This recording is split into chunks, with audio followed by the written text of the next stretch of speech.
wrestling fans, that was Monday Night Raw.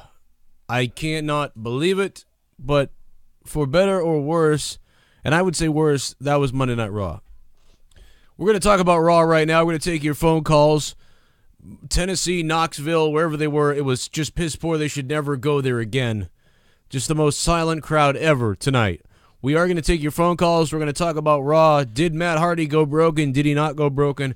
And I really want to say thank you to all the people who shouted me out on Instagram earlier. I haven't really posted about my injury on Twitter yet, but I will post about it later on. We'll talk about it. But I want to say thank you to the people that did tweet me all the nice things and that said nice things to me on Instagram about the post and Facebook as well. And appreciate it very much. But, I mean, I'm going to be all right. But we're going to do this show now, and I'll talk about, my situation when we get back. Let's do it, baby. Let's do this. We're still doing the fucking show. I don't give a goddamn because I drank like 3 shots of vodka, and I'm not even kidding me. Let's go, baby. WWE, Monday Night Raw. What'd you think? We're going to take your phone calls tonight. We'll see you guys when we, after this. I don't give a flying fuck what he thinks. I'm an internet god. My name is Joe Cronin. We're listening to The Joe Cronin Show. Hello everybody there. Right there on The Joe Cronin Show. The hardcore legend Mick Foley. You're watching The Joe Cronin Show with Joe Cronin. Personality, insight, and insanity. Wrestling talk with attitude. This is my dear loyal lieutenant, Brother Cronin. He's a good man.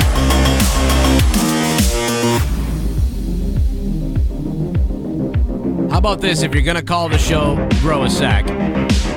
If I offend you, fuck you.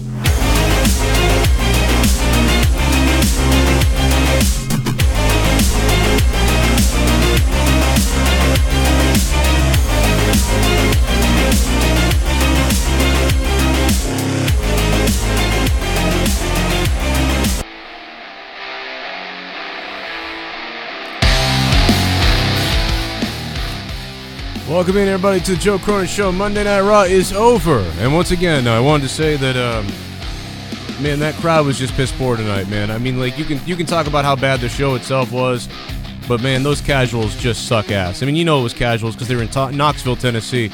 They have been in Tennessee multiple times, and each single time it has been terrible every time.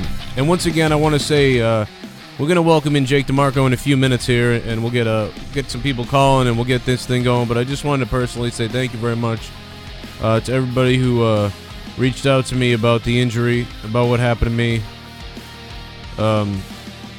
I really can't say enough. And seriously, to Markman7, who just was nice enough to send me that message on Patreon earlier today. That was very nice, man. I'll be all right, dude. I got balls. Shit happens. Sometimes you get hurt. I don't normally get hurt, but, in these type of cases, at least they said I could just, wear this for a couple weeks and take the pain meds or whatever, and then I'd be all right. You know what I mean? It's not like I got attacked by KANE or some shit, you know what I mean?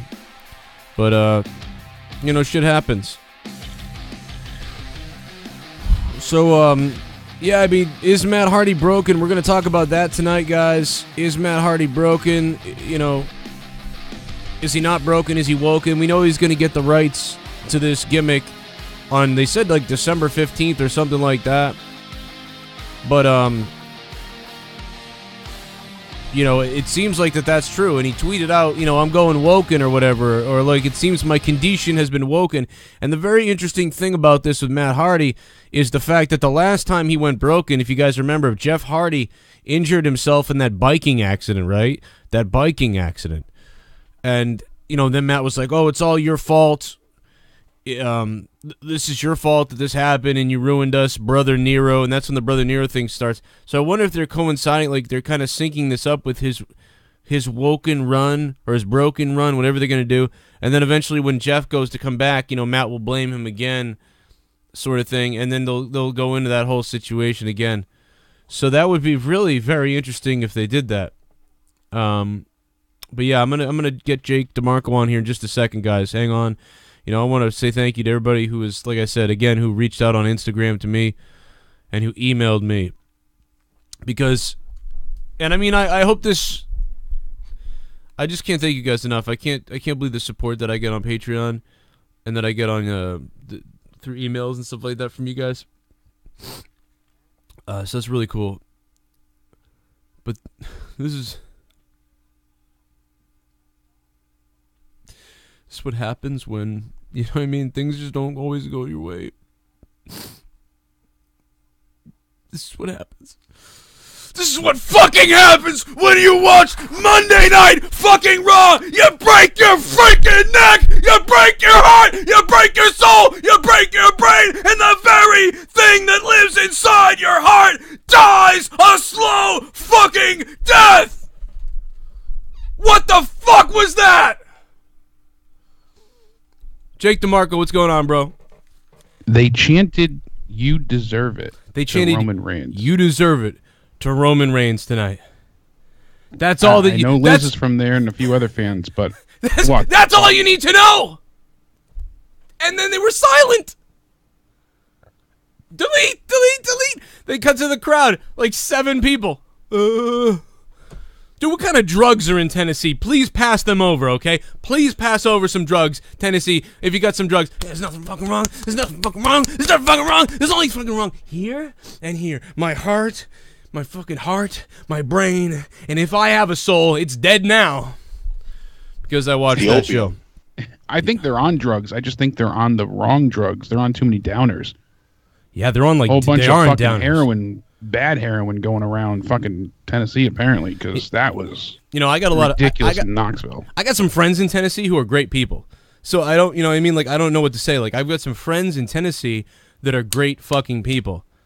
But they're just not good in live events that aren't country shows. The only person that got really booed was Jason Jordan. Yeah, the face. And I couldn't help myself but think, he's black.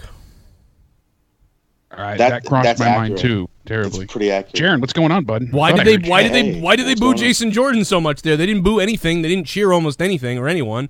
They didn't but they boo booed Elias. him. They didn't boo Bray. Bray was like, "You're all dead," and they're like, "Yay, we're dead!" You know. But Jason Jordan comes out and they boo him. Stop going there. Why do these people buy tickets? Did you see when Kane went through the crowd? The crowd was just like almost like sick that he was even out in them. Like they stayed in their seats. Nobody came up to him. Like nobody. I mean, one guy did grab him or something, but that guy was like drunk and I think he was homosexual. But you know, which is okay. Whoa! What made you think that? Well, just the way he sort of, when he grasped Kane, his pelvis sort of thrusted towards Kane as he walked by. Is that what happened? Yeah, it was almost a rape, to be honest. I mean, it's it's nothing wrong with being gay, but I mean, just don't rape somebody. You still can't rape people if you're. No, that's not okay. But that's what I saw. We got Jaron on the phone. We got Jake DeMarco. We're going to take your calls. Your donations are going to pop up in just a few minutes. If you guys want to support with donations, the link is in the description box down below. As always, we have a new $60 one, $151. And we got a couple new ones coming this week. I'll announce that soon. And shout out to everyone on Patreon who's been sending me tons of messages. And all the new patrons that have been signing up. Hit that like button. Stick the thumb up our ass. As the show goes on, the more likes we get, the hornier I get.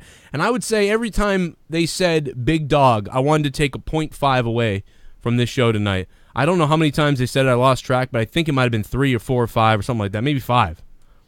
Anybody have any idea how many times they said big dog tonight? Too many. I think you'd be roughly negative 30 points right off the bat. So, for me, the worst thing of it all was you see Matt Hardy in the corner, and he just lost. I mean, if I lost clean to Matt Hardy, or to Bray Wyatt, I would break too, personally.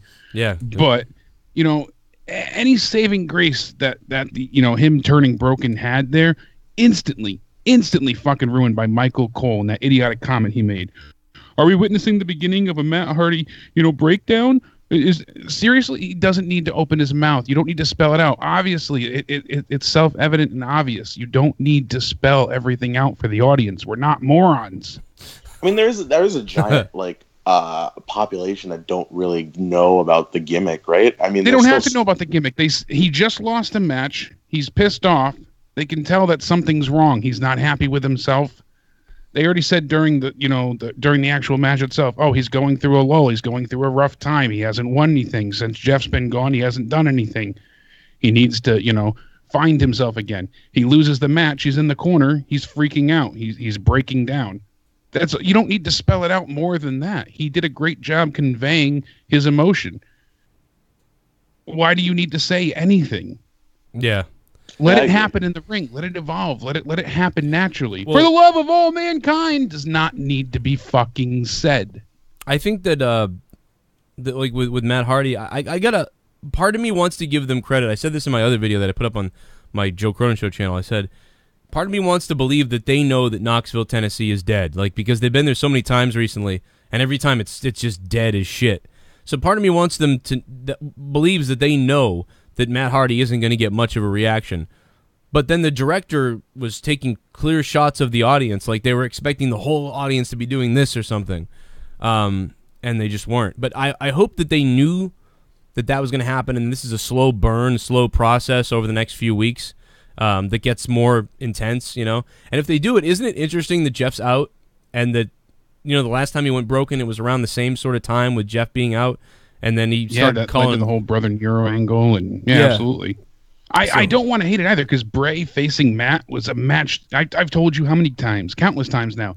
I looked forward to this previously for a long time coming.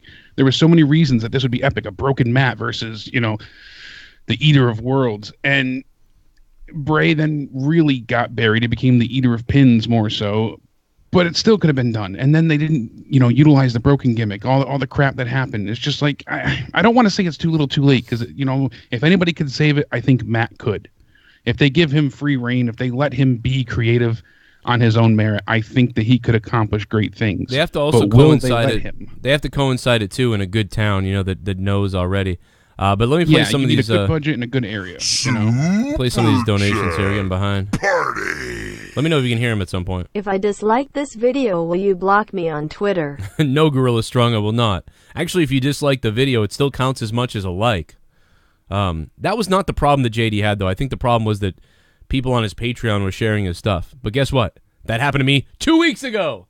The only difference between me and JD is I didn't rant. I didn't get mad that the trolls are doing this to me and then text him that I'm going to get a lawyer or something. The fuck does that have to do with me, you fucking psychopath? But anyway, we know he's a psycho. But I appreciate the Gorilla Strong. I appreciate the donation. And I love you, Gorilla Strong. We got a couple more of these to go, and I'm going to see if I can trigger the goddamn alerts, too. If Raw gave you AIDS, it's an AIDS night, baby. If Raw gave you AIDS, I'm not afraid to say. Raw gave me AIDS, fuck Raw, fuck Raw. Raw gave me AIDS, fuck Raw. Holy fuck. Holy AIDS? fuck. AIDS? What's worse than AIDS? Watching the WWE 2 tenths past the bleach. Tilda and OMG Joe, I am sorry you are injured. Get better soon. Yeah, I got better real soon, Shell. Shell, thank you so much for the donation, Shell. Appreciate that. Shell, what's up? Shell is in full-on fucking beast mode in this community. Shell! Yeah, this was just not a good night for Raw. It was bad. There were some things I liked. I can count the things I liked on one fucking hand, okay? I can count the things I like on one fucking hand. And we'll talk about it. We'll talk about every single one of those goddamn things. Absolutely we will. But thank you, Shell. We'll see what else we got going on here. And then we will see if we can trigger this shit. It made sense what they did with Asuka, too. I never thought... I was like, hell yeah! They can't fight each other because it makes either person look weak. Kieran O'Grady. What's up, Kieran? What even was the ending? What's up, Joe and Jake? Tonight's Raw was all over the place. The only good thing to come out of tonight is Matt being finally broken again. The crowd really did not help the show tonight. Yeah, Kieran, this was one of those nights where not only was the crowd piss poor bullshit, but on top of that, the show wasn't that good anyway. So it was just all dead. Kane running around going, ugh, like the crowd didn't even care. I thought they actually might send Roman out because those were the only people that were going to do anything. Was cheer for Obama, like 40%. I mean, Obama. I saw someone in the chat say something about Obama instead of Obama.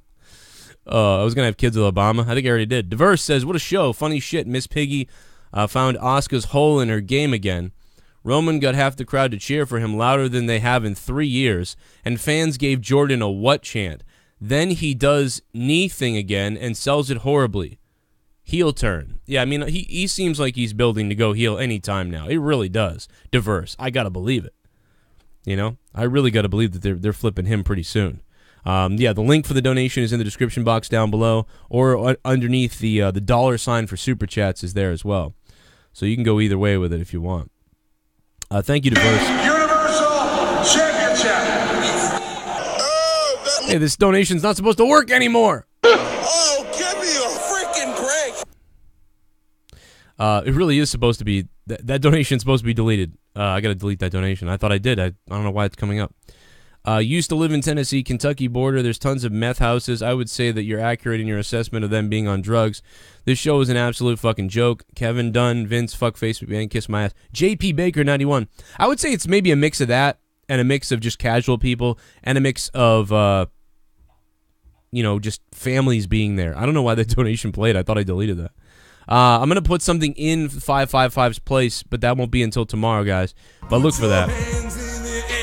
If Raw gave you AIDS, put your hands in the air. If Raw gave you AIDS, I'm not afraid to say, Raw gave me AIDS for Raw. Raw gave me AIDS for Raw. The crowd killed the show. To their credit, the matches weren't that bad, but the crowd being so silent just made the matches boring.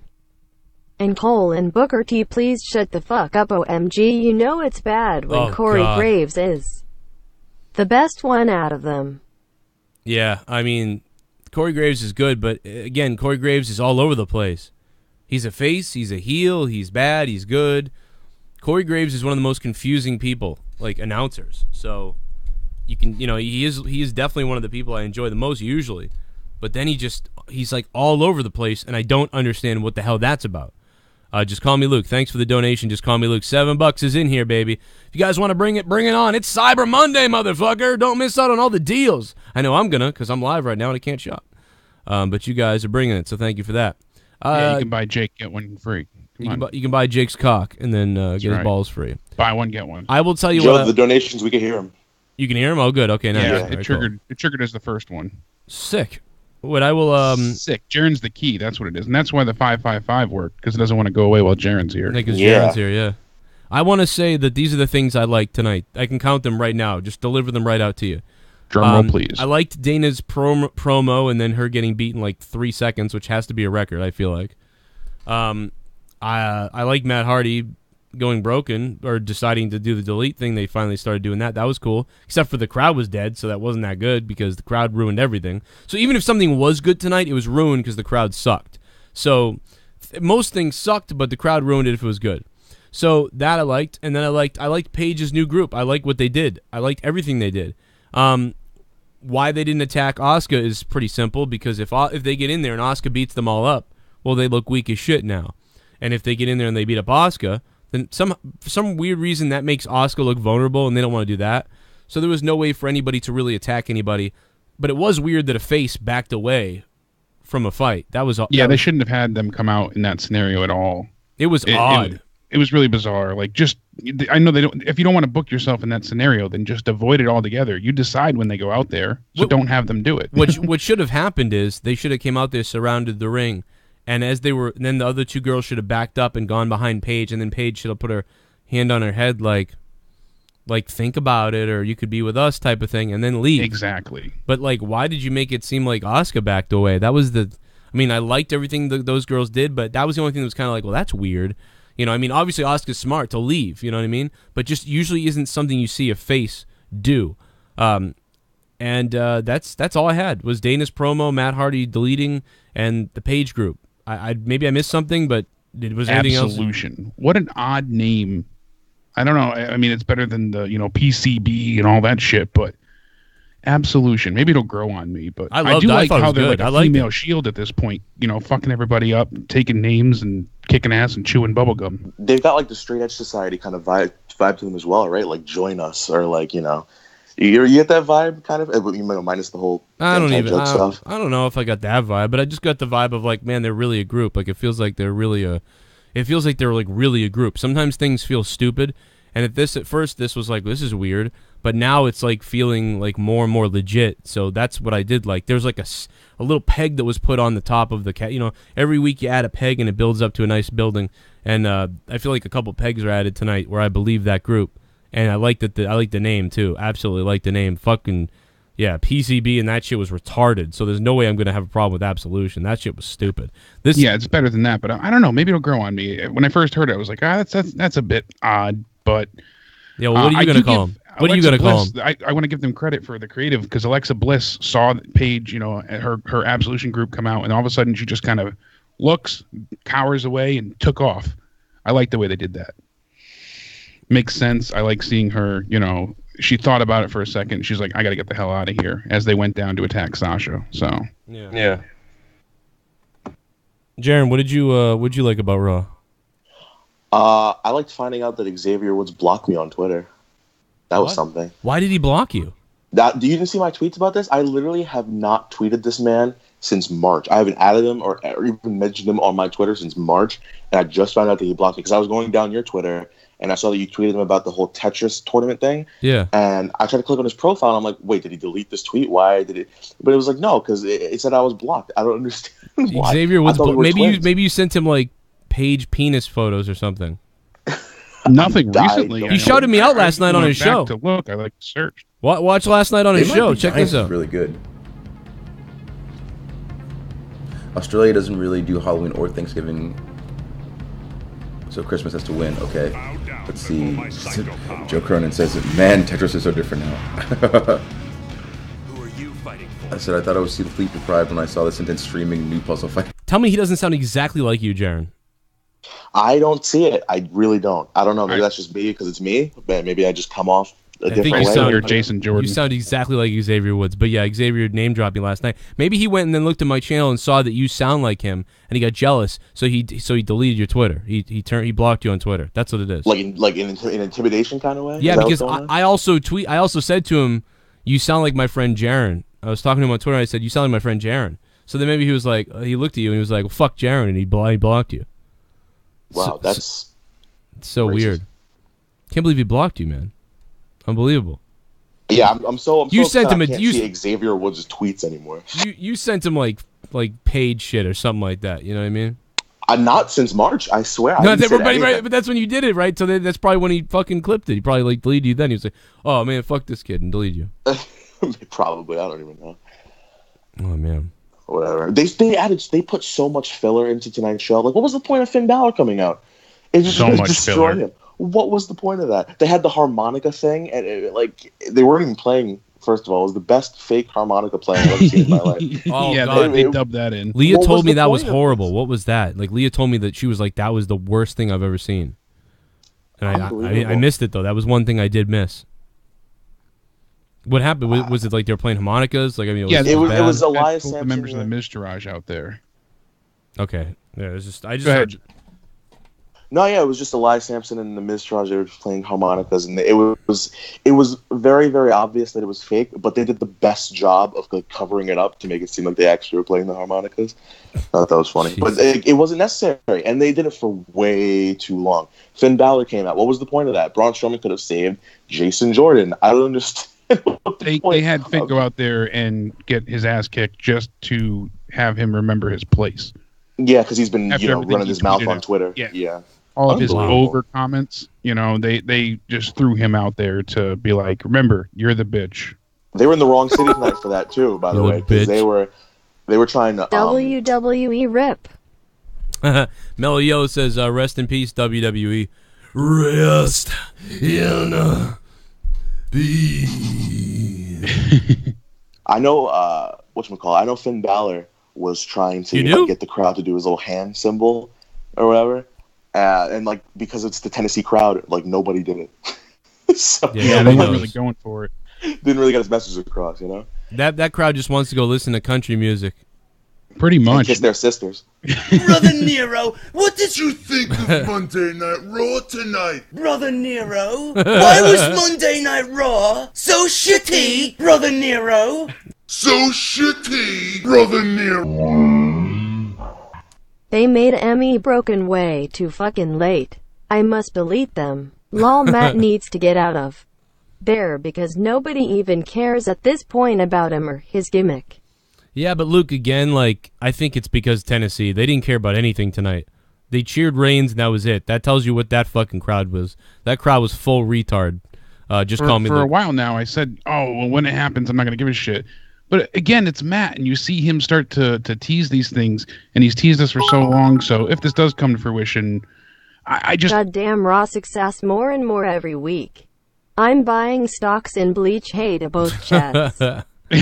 Yo, Shell with the 1,000 bits. Gonna steal your dollar at the mall. Shell, Shell, Shell, Shell.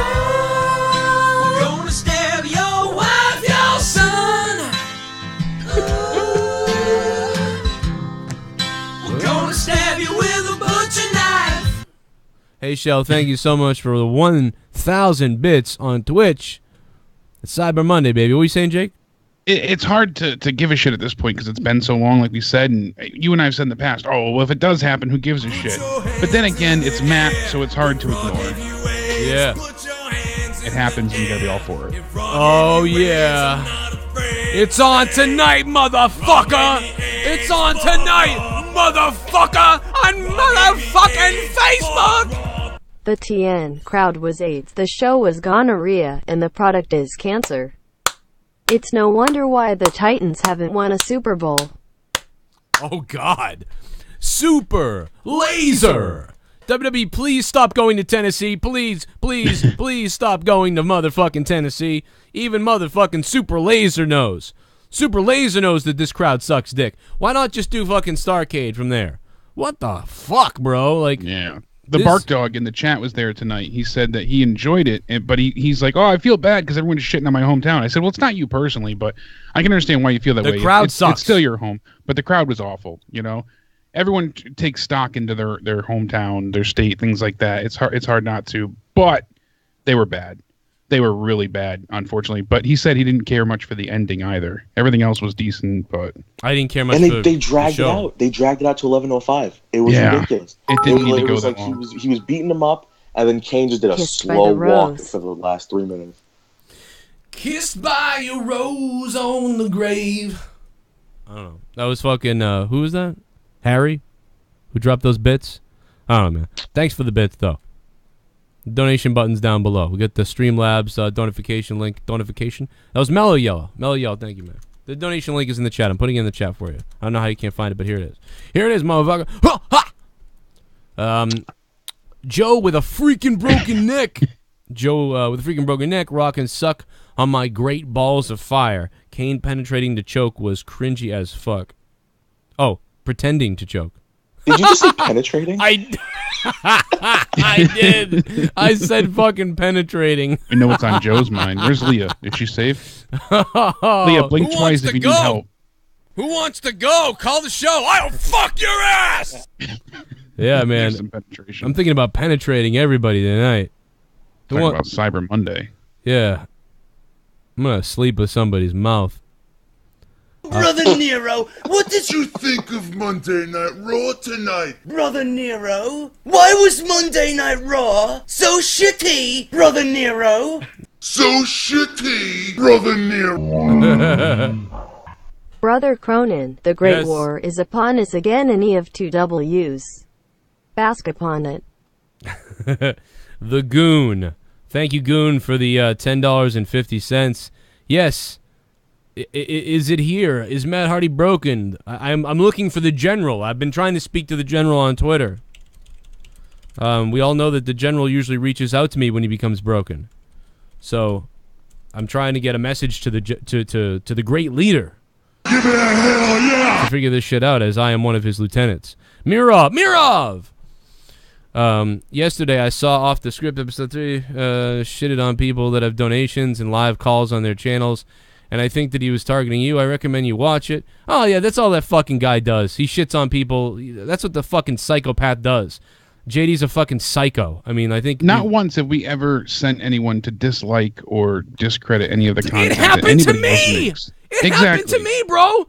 We were uncorrupted on my personal Patreon the other day, 2 weeks ago. I was there. Fucking JB was there. Fucking Ken was there. All of our listeners were there, about 60 of you guys, and then more people, and it got tons of dislikes because somebody did some nefarious thing and shared it. What did I do? I just went, oh, somebody fucked with us. That's funny.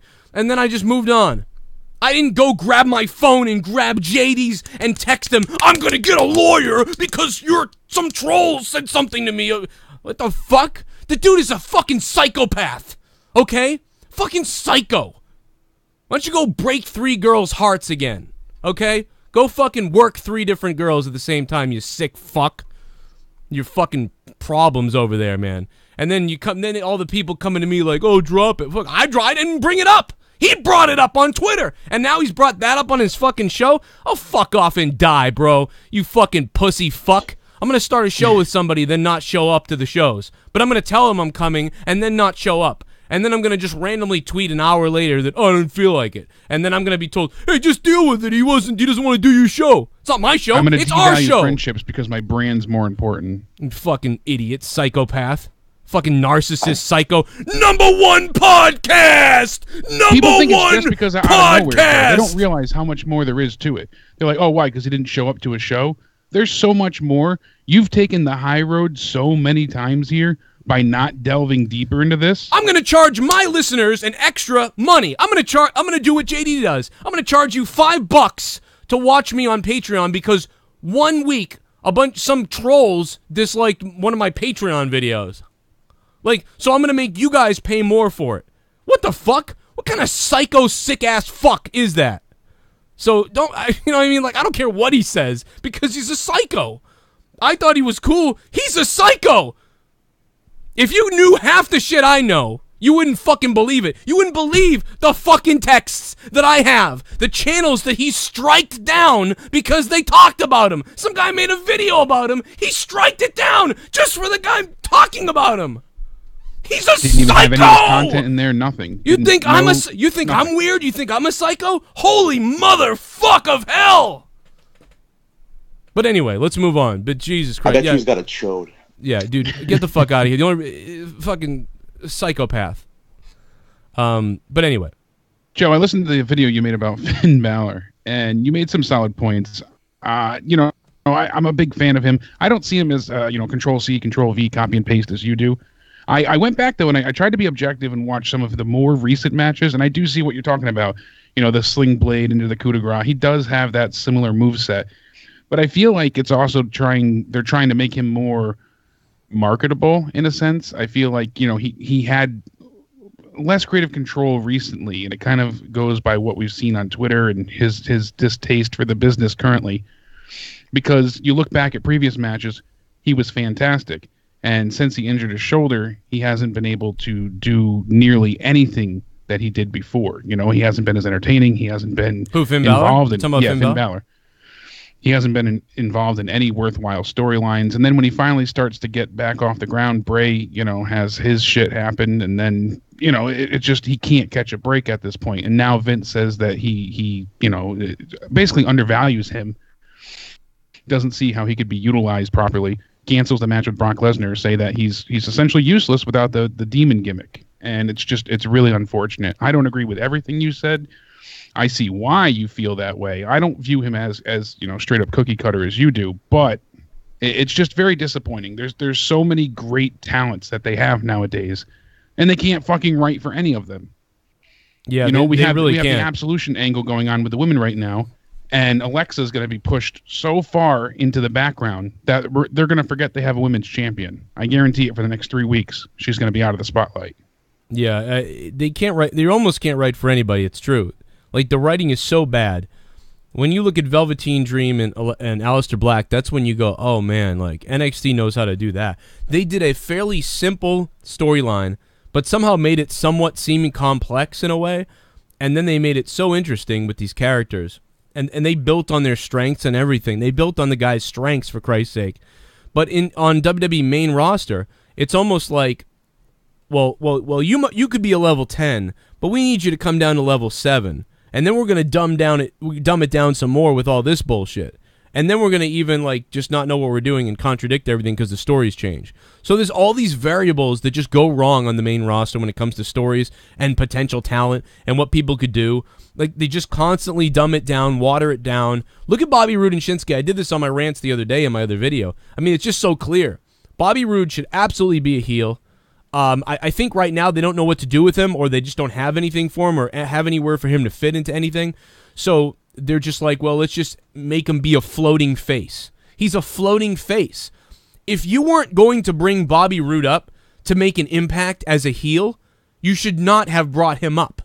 Bobby Roode, he should just not be there. He should not, absolutely 100% not be there. Or he should have came up for like an appearance, had a match, beat a guy, gone back to NXT, and then come back up again in 6 months or something. He just should not be there if you weren't going to do anything with him.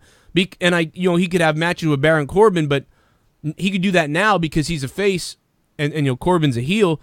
But Bobby Roode would be so much better of a heel. And I get that, with Corbin, it's like nobody likes him really for the most part. So he's like a straight up, we know he's going to get booed for the most part. But you also know a lot of people aren't going to care either.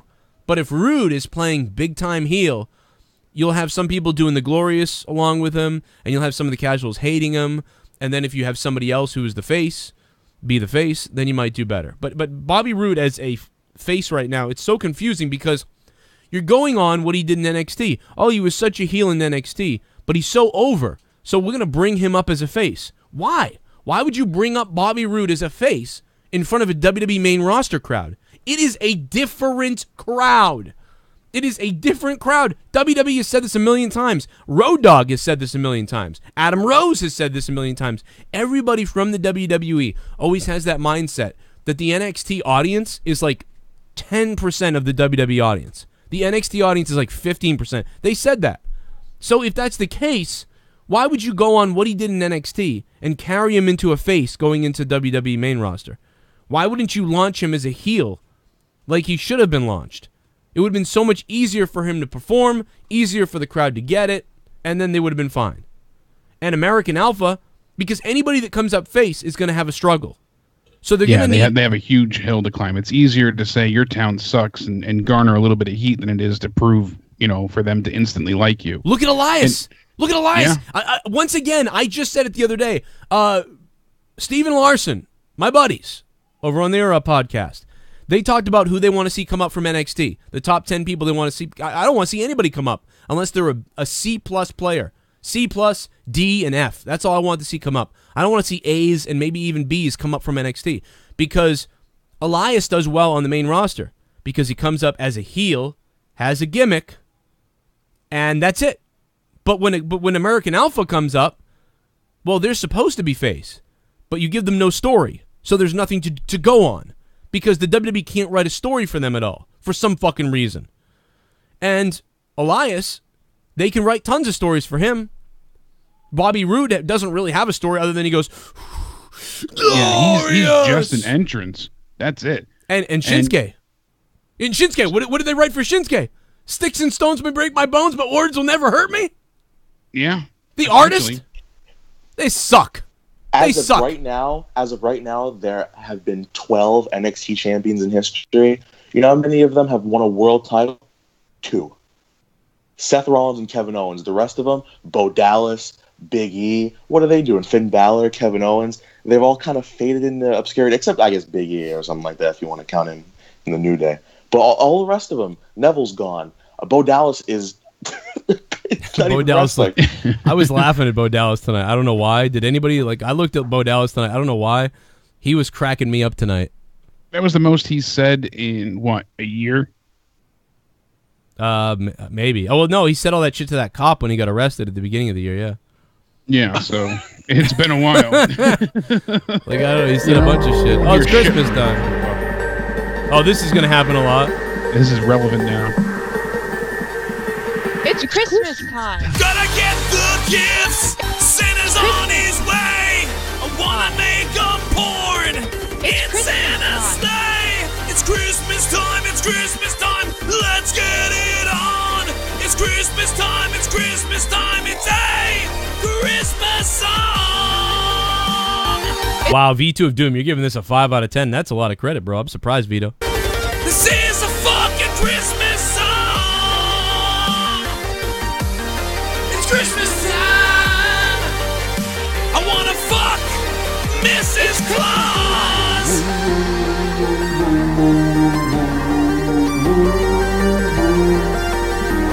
It's Christmas time. Mediocre show tonight. That's a 5 long out of 10. I want to tongue punch Paige's fart box. Hey, Vito, you nasty little boy. Vito, thank you, man. And I can't believe you gave it a 5 out of 10. I honestly thought the show was worse. And I think the crowd had something to do with it. They said Big Dog way too much. The crowd sucked. So I'm giving the show a 3 out of 10, to be honest. Maybe 2 out of 10. Maybe I'm being crazy, but I don't know. It wasn't much, but the only one that got a real pop was when Finn Balor came out, yet brief. Yeah. Yeah, you got a little pop, JP Baker, 91. Thanks for the $5, man. Thank you very much, JP Baker. By the way, I gotta correct myself. I said that there was 2 world champions that came out of NXT as NXT champion. Finn Balor, I guess, counts because he was Universal Champion. So Yeah. I got corrected in the chat. So thanks, guys. I forgot. I completely Finn forgot about Balor, that. I would say like Owens, and then because you only Finn had Balor. it for a day. You were there too. Yeah, he had it for a day, and he was the one that he's the anomaly because they were kind of pushing him, but then he got injured, and then the Bray Wyatt thing got injured. Like he's been screwed up so many different times, but he still didn't get much of a story. He is the perfect dark match. Tye Dillinger. You know what was the perfect 10 though?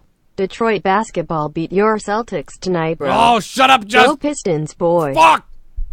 Just call me Luke, man. Thanks for the $10. I appreciate that. Hey, don't worry, man. You know something, Luke? You know what the best part about the fact that, well, there's really no best part, but you know what the good thing about it is, Luke? Is your Detroit Pistons did beat the Celtics tonight, but hey, the Celtics are still at top of the league, and you still have to wear a bulletproof vest outside. So that's the only difference, brother. I can walk down the street, no problem. You got to walk down the street worrying about shit. Plus, you're white as a motherfucker. They're coming for your ass, motherfucker. You just call me Luke. Thanks, man.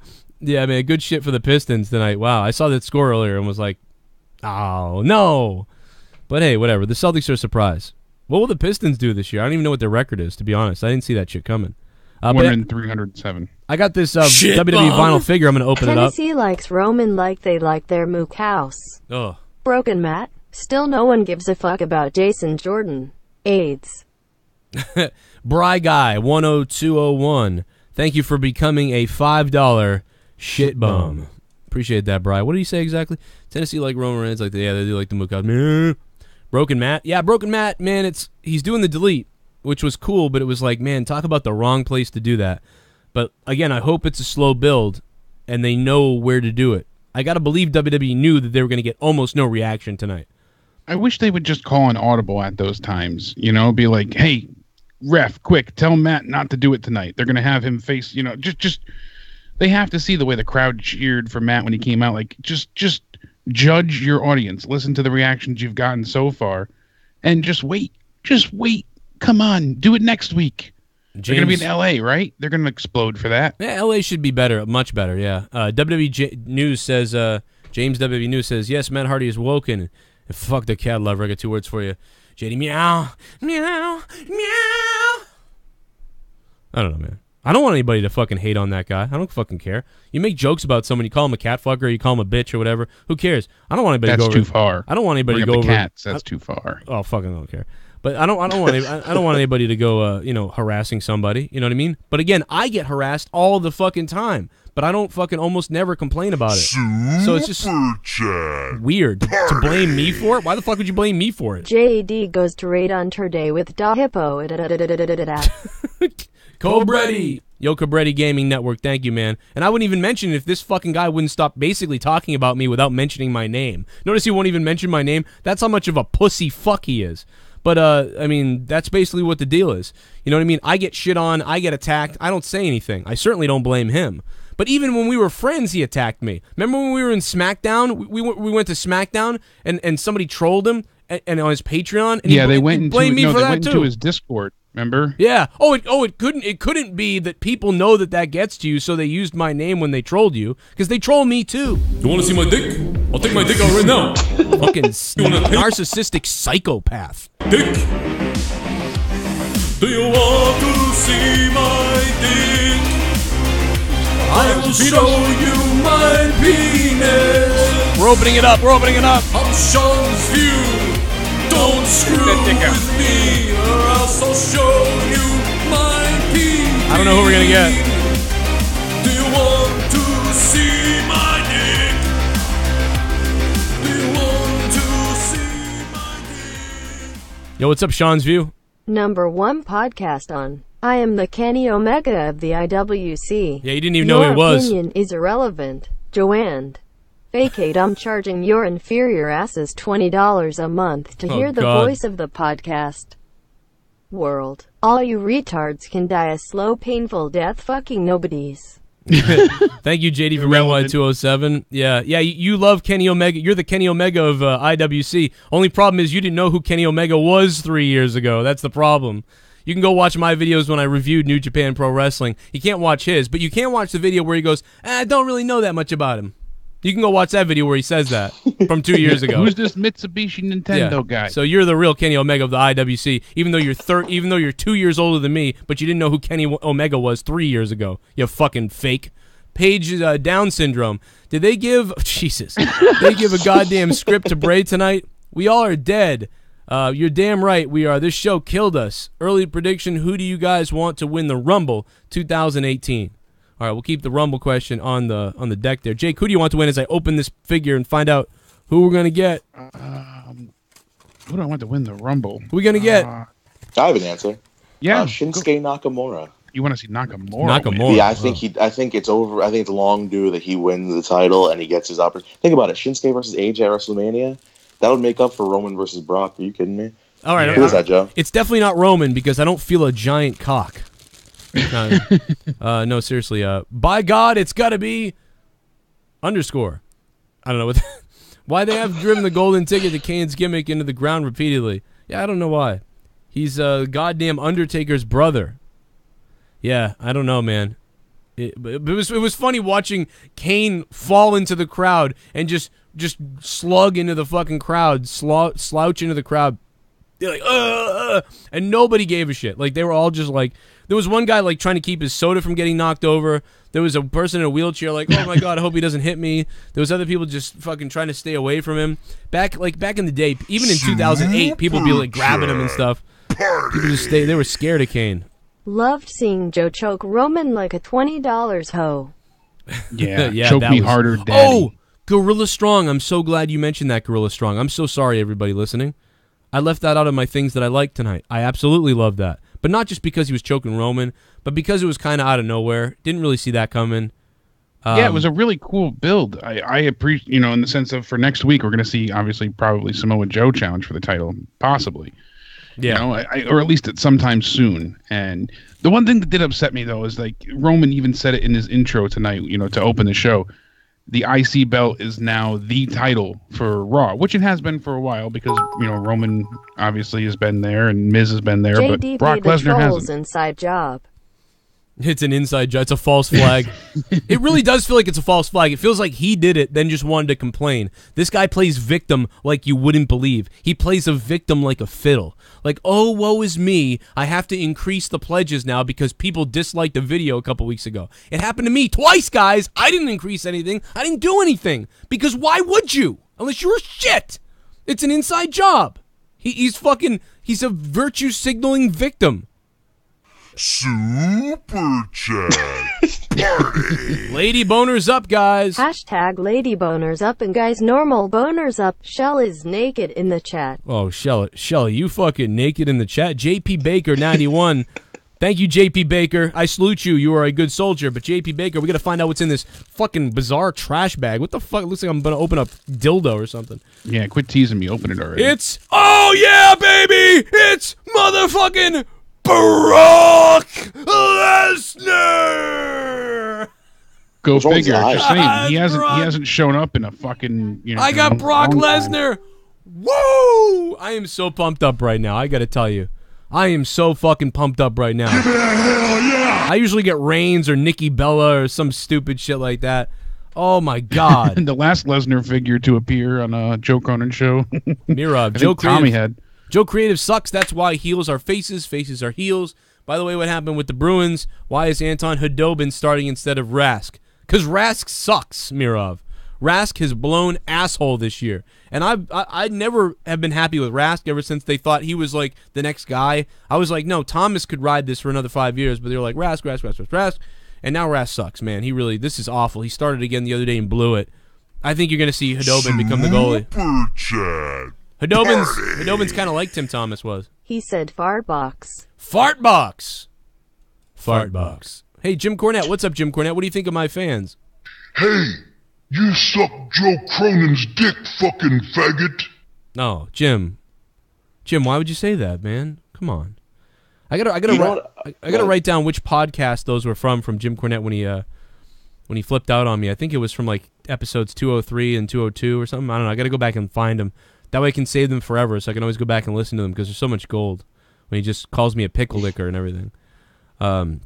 I've licked a couple pickles in my time, but never as many as Tommy NC has. He's definitely licked more pickles than I have. I appreciate that, though. Here's Pavey. Love you and the show, Joe. Hey, Pavey. Thank you very much, man. I love you. Hell yeah. I love you, too. You know what I don't like, though? Lies. I can't keep my mouth shut when people lie about stuff. And people try to con people. I just fucking can't deal with it. I mean, I already said I was sorry. You don't have to keep it up. I got text messages that you wouldn't believe. But anyway, thank you so much, man. Let's move on from that. Jesus Christ. Why do people have to bring it up? If we could move back on to wrestling for a second. All right, Jaron, what do you got? I have just realized, and I guess this was like a known thing. I actually have a question after this, but, for the past 4 Royal Rumbles, since we were talking about that earlier, Roman Reigns has been in the top 3 at least in the past 4 since he's been on the main roster. And then talk about the main events he's been in too. Roman Reigns main eventing. There's going to be 4, which actually brings me to my question, because I want to ask you guys. I want to know you guys' opinions, and I also want to ask the chat to see what they think. Because I want to see what your opinions are. If we get Shinsuke Nakamura versus AJ Styles at WrestleMania this year, would that make up for the fact that Roman Reigns is going to win the Universal title, or would it still kind of sour your mood? What do you think about that? I don't know, but it'd probably be a good idea for them to do it, though. I don't know if it would. It depends on how it's done. So Shinsuke then because then we get Shinsuke versus AJ Styles, so that sort of pleases all the smarky people and pleases the internet fans and pleases the wrestling fans. And then the Reigns story with Lesnar is kind of big too. You got to admit, even if you're not, that's kind of interesting, but it's not because you just know that Reigns is going to win. So I guess it would offset it where it's like, okay, well, we got our match and they got theirs, whatever. But Vince knew when Roman beat The Undertaker, he already had it set in his head that he wanted Brock, or whoever was the champion, he expected it to be Brock, to be beaten by Roman Reigns at the following WrestleMania 34. And his plan going forward was that, he decided, not that recent, but recent enough that no one was going to kick out of the F5, so they could build it up so that Roman is the one to kick out again. Everything's for Roman. And it's looking like it's going to be a title versus title match. And that bothers me, that it's going to be title for title. Unfortunately, that takes away from someone else's spot on top of the main event going to Roman yet again. Now we don't get an IC title match, It's just another notch on the belt of shit that pisses off the fans, and it could be avoided. If we're going to have that as the main event, fine, but keep the IC belt out of it. Drop it to Finn, drop it to Samoa Joe, give it to somebody else, and let them have their time at Mania. I wish Mustafa said, go ahead, Joe. Oh, no, go ahead. What did Mustafa say? He said, isn't Finn owed a rematch? There's like 300 people that are owed, title clause rematches at this point. The Rock, Finn Balor, Randy Orton, Kevin Owens. There's so many people that are owed rematches that that only works when they want it to work, when it fits in for the storylines. So I just want to point out that JD used the attack of dislikes on his Patreon video. That's happened to me twice, by the way. JD used it twice to make money. JD used it. It might be a false flag. You're right. JD might have planned the whole thing. It's a false flag attack to make It's more. a great business because move, I saw now lots of people have to people pay more. Yeah, I saw lots of people saying, "I got your back, $5. I'm upping it, $5. I'm upping mine. Oh, I'm upping mine." So he dude, oh my god, dude, he suckered his whole audience. What a great idea! What a psycho! What a sick. You know how fuck. many dislikes he said he got in order to change it? 9. How many? He said 9 dislikes on the We have pre-uploaded 17 video. on Dude, this we video. had 28 total at one point. I had like 20 something on mine total a couple weeks ago, and it's still there. There's still ones with the dislikes on them. It's just fucking trolls. But I didn't. It's oh my god, dude! It's a conspiracy, dude. He used it to up his pledge to make people pay more money, to make more money. Holy fuck! What a great genius! What a psycho genius!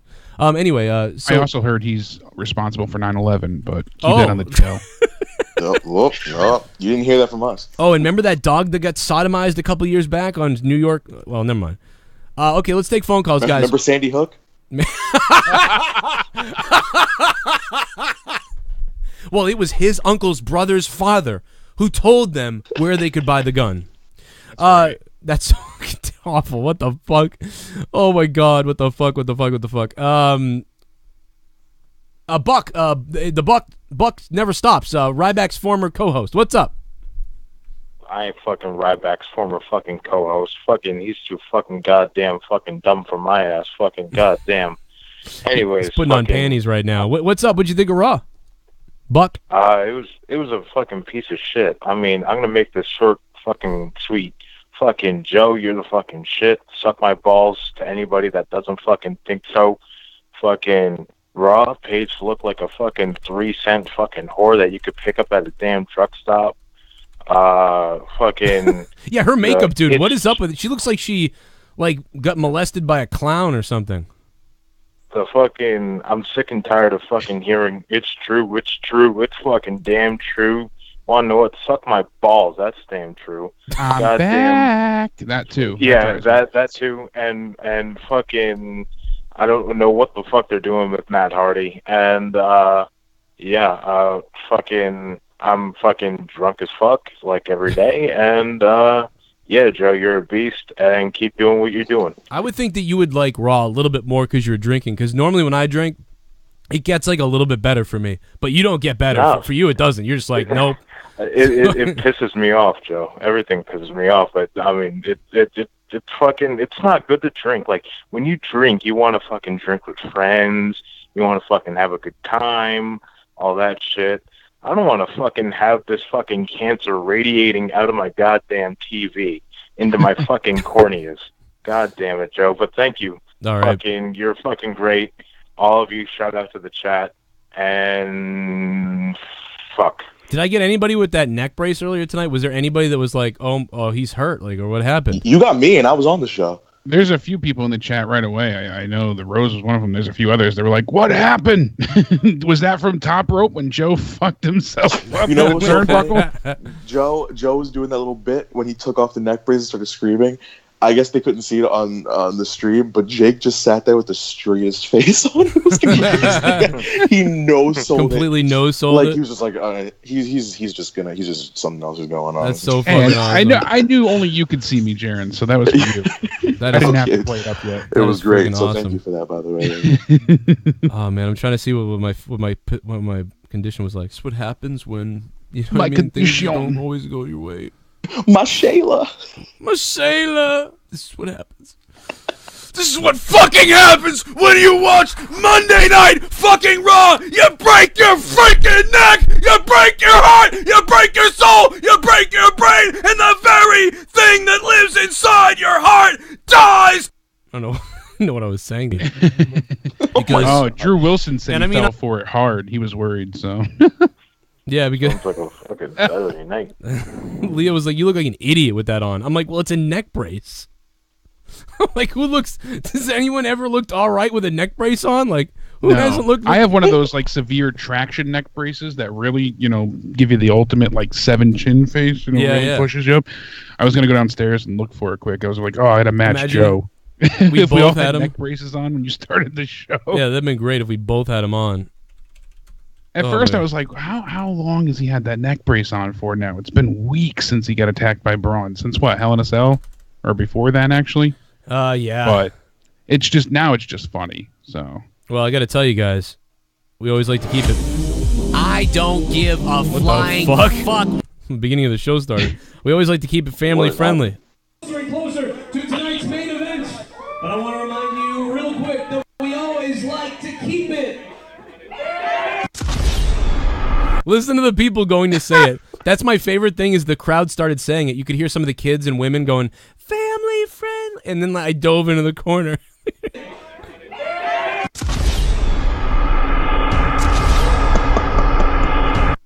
We always like to keep it. Dude, I was bleeding so much right after that it was just, I looked hilarious in the ring. Like it's a pretty good edit. Who edited that? TSS did that. I still got the cut of it. TSS makes some of the funniest shit. Buck, thanks for the call, man. Smoked Rudolph. Love you, Buck. Drink up for us tonight, man. I don't know. Tony, what's up? Hey, Joe. What's going on with you guys? Nothing much, man. We're trying to... How was your Thanksgiving? Good? Trying to survive. Hey, man, I had a pig out, though. Next thing you know, I come back to the house. I was already out cold, sleeping like a baby. I know you didn't say this, but I swear to God, I thought you said you ate out a pig, and I don't know why. I know you didn't say that, but... Oh, man. I have a question. Did you submit your college application yet? I heard, I remember on Out of Nowhere, you were talking to us about that. You were going to hear back from them soon. What happened? Yeah, I got a call from them this morning, though, and... They only needed one piece of application, though, so I went to the college up today, and all I got to do is I got that letter mailed out to Albany, and it's on its way. Hey, now. Nice. That's fucking cool, man. When you get there, take pictures of the dorms and stuff. Like, the people in the dorms that are over 18. I agree with you on the 3 out of 10 part, man. I agree with you. All right. Seeing Braun Strowman literally crush Kane's throat, though, 2 times, but seeing Jason Jordan get his ass kicked, that was hilarious. Oh, yeah, dude, that was... Jason Jordan, he needs to come out there with, like, dorky glasses on and be like, my dad told me that I would be a fucking... Because that's what he sounds like, man. He would be the perfect, like, dorko asshole who thinks he deserves matches because of his daddy. Oh, it'd be so good. Hey, Tony, thanks for the call. Cuck in the dictionary, you would see a fucking picture of Jason Jordan, I swear. Yeah, cuck bitch. Or Xavier Woods. Look up cuck bitch. Xavier no, Woods. That's Brad Maddox. The vendetta is started. Hell yeah! I will, damn it. I gave a what tonight? Name Not Found says, being a fan is like being a fan of Mel Gibson. You like what he makes, but it feels weird knowing that he's a psycho. Yeah, I would agree. I mean, let's face it, Name Not Found. He's good at what he does for sure. I like it. Listen, I still even like him in a way. It's just fucking, but what the fuck, man? What a weird person to do what he does. Like, and what a sick person, really, to be honest. That's the weird thing, is how sick and weird and shaming and vindictive and egotistical and just pathetic he is. But anyway, whatever, he's good. Thank you, Name Not Found, I guess.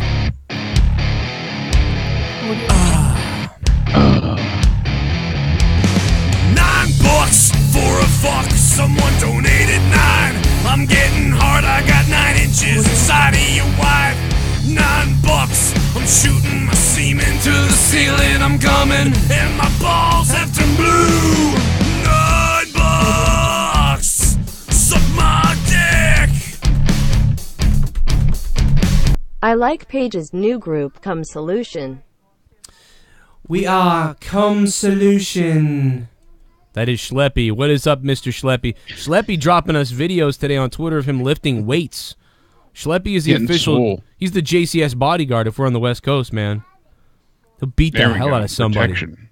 What do you? I like Paige's group. I like every part of all of them. I don't have any problem with it. Anybody have a problem with the group? No. I like the fact that they're like a female shield. Yeah, I mean, I like what they're doing. I don't know if it messes up things with like Alexa being champ. It's gonna end up being that Alexa and like Sasha and Bailey all have to like come together or something. Together. It's gonna be a 3-on-3 type thing. But what is this? It broke the donation box. It's gotta be Kane. We can't even see it because it's so broken. Well, I'm. That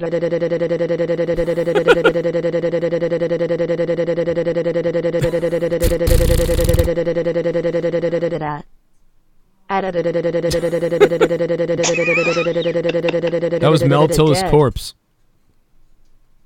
Meltilla's corpse. Jesus. All right, then. Thank you very much for this. How many characters was that? That was, I don't know, but it was a lot. All of them. It was a lot of ats. It was like 80 maybe? I don't know. Party! Now we're going super chat style. Kevin Dunn is AC ******. I'll do it for you, JP Baker 91. JP Baker, Kevin Dunn is a cunt. Man, that Blake video is great. JP Baker, thanks for the $2, man. Dos. Appreciate that. Love you, JP Baker. Do you think Kevin Dunn even matters anymore? Like, I mean, he's just really picking the camera shots. It's the shakiness. Although they say he has way more influence than that. I mean, that's the problem in the writing room. I've heard that he has a great deal of clout, and he has nearly as much say as Vince. Not, just as much, but up there. He's certainly high up on the board, and he gets a lot of creative decisions put through. Chat Party! I'd say that's an issue. They should bring back Kane's voice changer thing. I am back. My name is Kane. Oh my God. Gorilla Strong. Thanks, man. Do you guys remember the Velveteen Dream video that I sent you guys a while ago?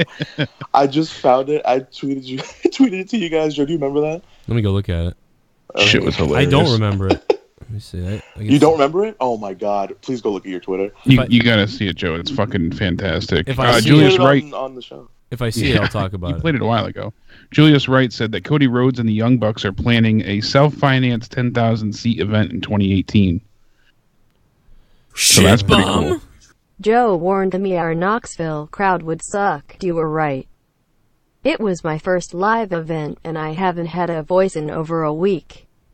The fact I couldn't yell was torture. Oh, the man. Fire John Curry chant was too sweet. I guess sadly we are just a football town. Yeah, I think people cared more about football. That's why everybody was in a coma tonight. That's why Tennessee was in a coma tonight. I forgot. But thank you, the Bark Dog.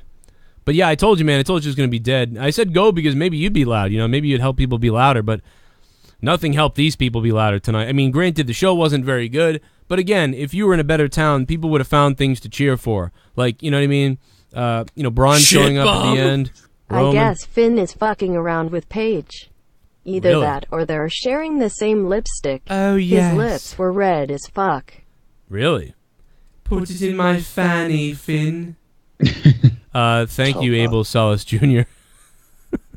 Like I said last week, it still applies. Definitely putting on her makeup with a fucking shotgun. Like, it was even worse tonight because she has that white, like, foundation on underneath. Yeah. So she's pale, and then she's using the white shit for that whole glampire, goth vampire look.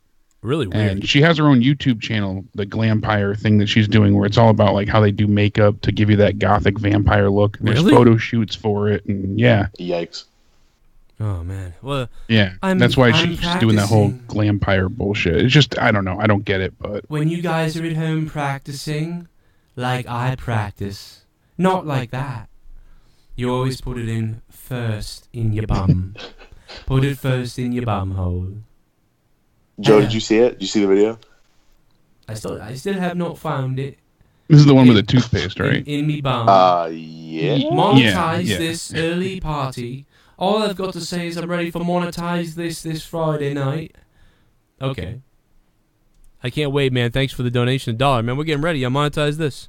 It's, what is it, Monday? We're getting close to Friday night, It's coming. Friday night, monetize this. It's not that far away. Oh, man, I lost my... Oh, I know what I'm doing. That's Tuesday. Super Chat Party! I heard JD was in Vegas in October. Hashtag JFalseFlag. Oh, my God. The second one is even Oh, worse from my Chris. God. Oh, Chris Young. Oh, my God, no. 6 million. What's up, Chris Young, by the way? But Jesus Christ. Oh. His second super chat is even better. Red alert! Yes. By the way, what?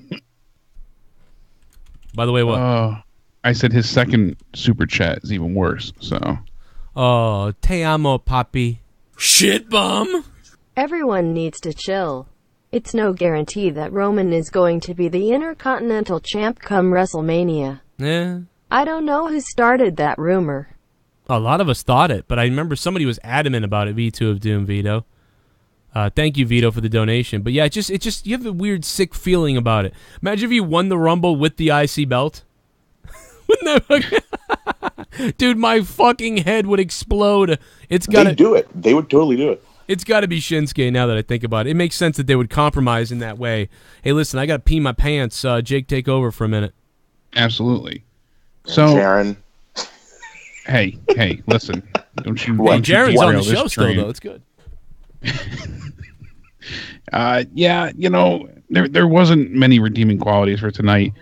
I liked Dana Brooke. She goes out there. She had a 4-second match, but I appreciate her promo beforehand. She tried for sure, but I'm glad it wasn't the immediate Asuka lock. That took her down. It was the armbar tied into the Asuka lock. It looked good. It was just a very quick 4-second beat down.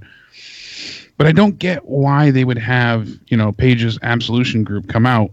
And it's still something that I'm just racking my head over. Jaren, I don't know how you feel about that, but it's awkward that they didn't attack her. Like Joe said before, they should have tapped her head or said, join us. This is your only warning. Anything. I think it was just I don't know. I don't know if they're building to something. It was just awkward. There was no point in doing that, to be honest with me.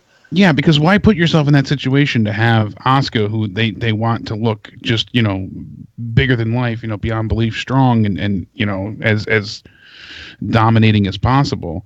You don't want to make her look weak, and you've got the new group with the fresh blood in there. You don't want Absolution to suffer any early defeats either.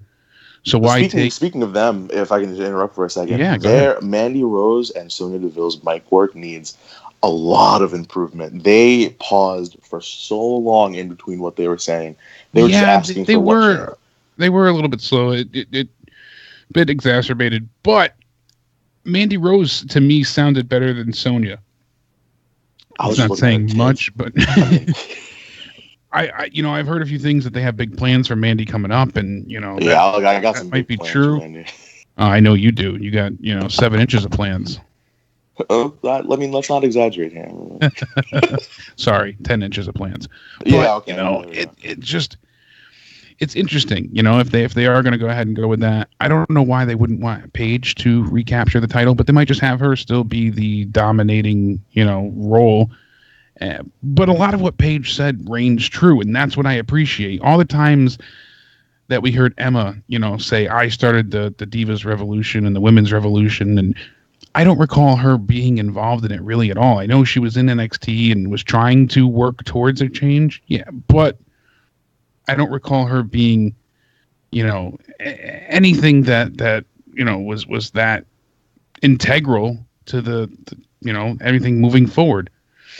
I think Eva Marie had more of a, an effect on. Yeah. No, realistically, think about it. People saw Eva. And that was what really caused everybody to revolt. They're like, no, we don't want that stereotypical female wrestler anymore. We don't want someone that can't wrestle but looks good. We want the exact opposite. And that's what really led to, women getting a chance and the 4 horsewomen coming up and having a fighting chance, because they didn't want another, Eva Marie becoming women's champion just because she, looks good naked. So, but yeah, by the way, since they did this tonight, since we didn't get any mention of it, this group, Absolution and Ruby Riot's group, have no affiliation with each other whatsoever. So what is the double booking here, the copy and paste booking that happened on Raw and SmackDown last week? It's the exact same thing. It's a bit bizarre, poorly planned to say the least. They could do a 3-on-3 as well, but it was just so it was so right after the other, just bit bam boom.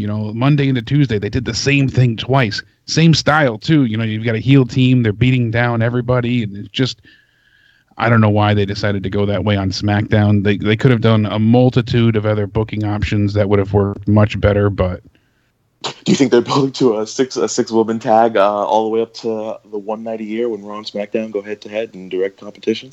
They very well could be. I wouldn't put it past them at this point. Oh, it would be a bit ridiculous, but we needed, new life and fresh breath into the divisions, because everything was so stale. How many times have we seen all these matchups? That encapsulates everything that I feel about Raw tonight. I hate being harsh and down on the product, but, like Cesaro and Seth Rollins put on a fucking clinic. Like, they really did well tonight. The match was long. I have it in my notes here somewhere. They really did a great job. It was 18 minutes. and then plus commercial break. So it took up like about the first half an hour. You know what the sad thing was about that match? I didn't care at all. That's it, because we've seen it so many times, you know? And you know, it's left to Cesaro and Seth. Well, now Dean's not there, and I guess Dean and Sheamus are going to have a rematch next week. They're winning the titles back, I'm pretty sure. Oh, absolutely. WrestleZone reports that Sheamus is just on his annual sabbatical in Ireland. Dean's on his honeymoon following his marriage to Renee Young. So congratulations. They said it on TV, actually, yeah. And they're going to have a rematch next week.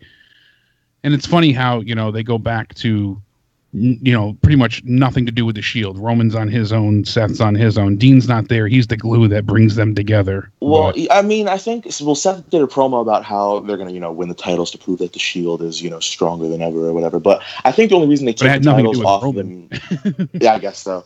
I think the only reasons that they took the titles off them was so that they can have that match with the New Day.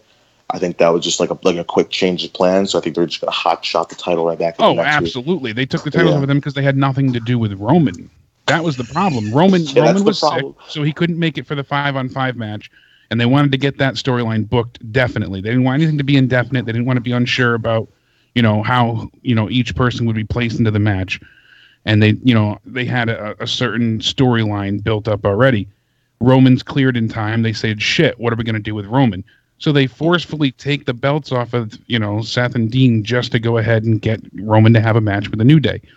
They didn't want either team to look stronger than the other going into the pay-per-view.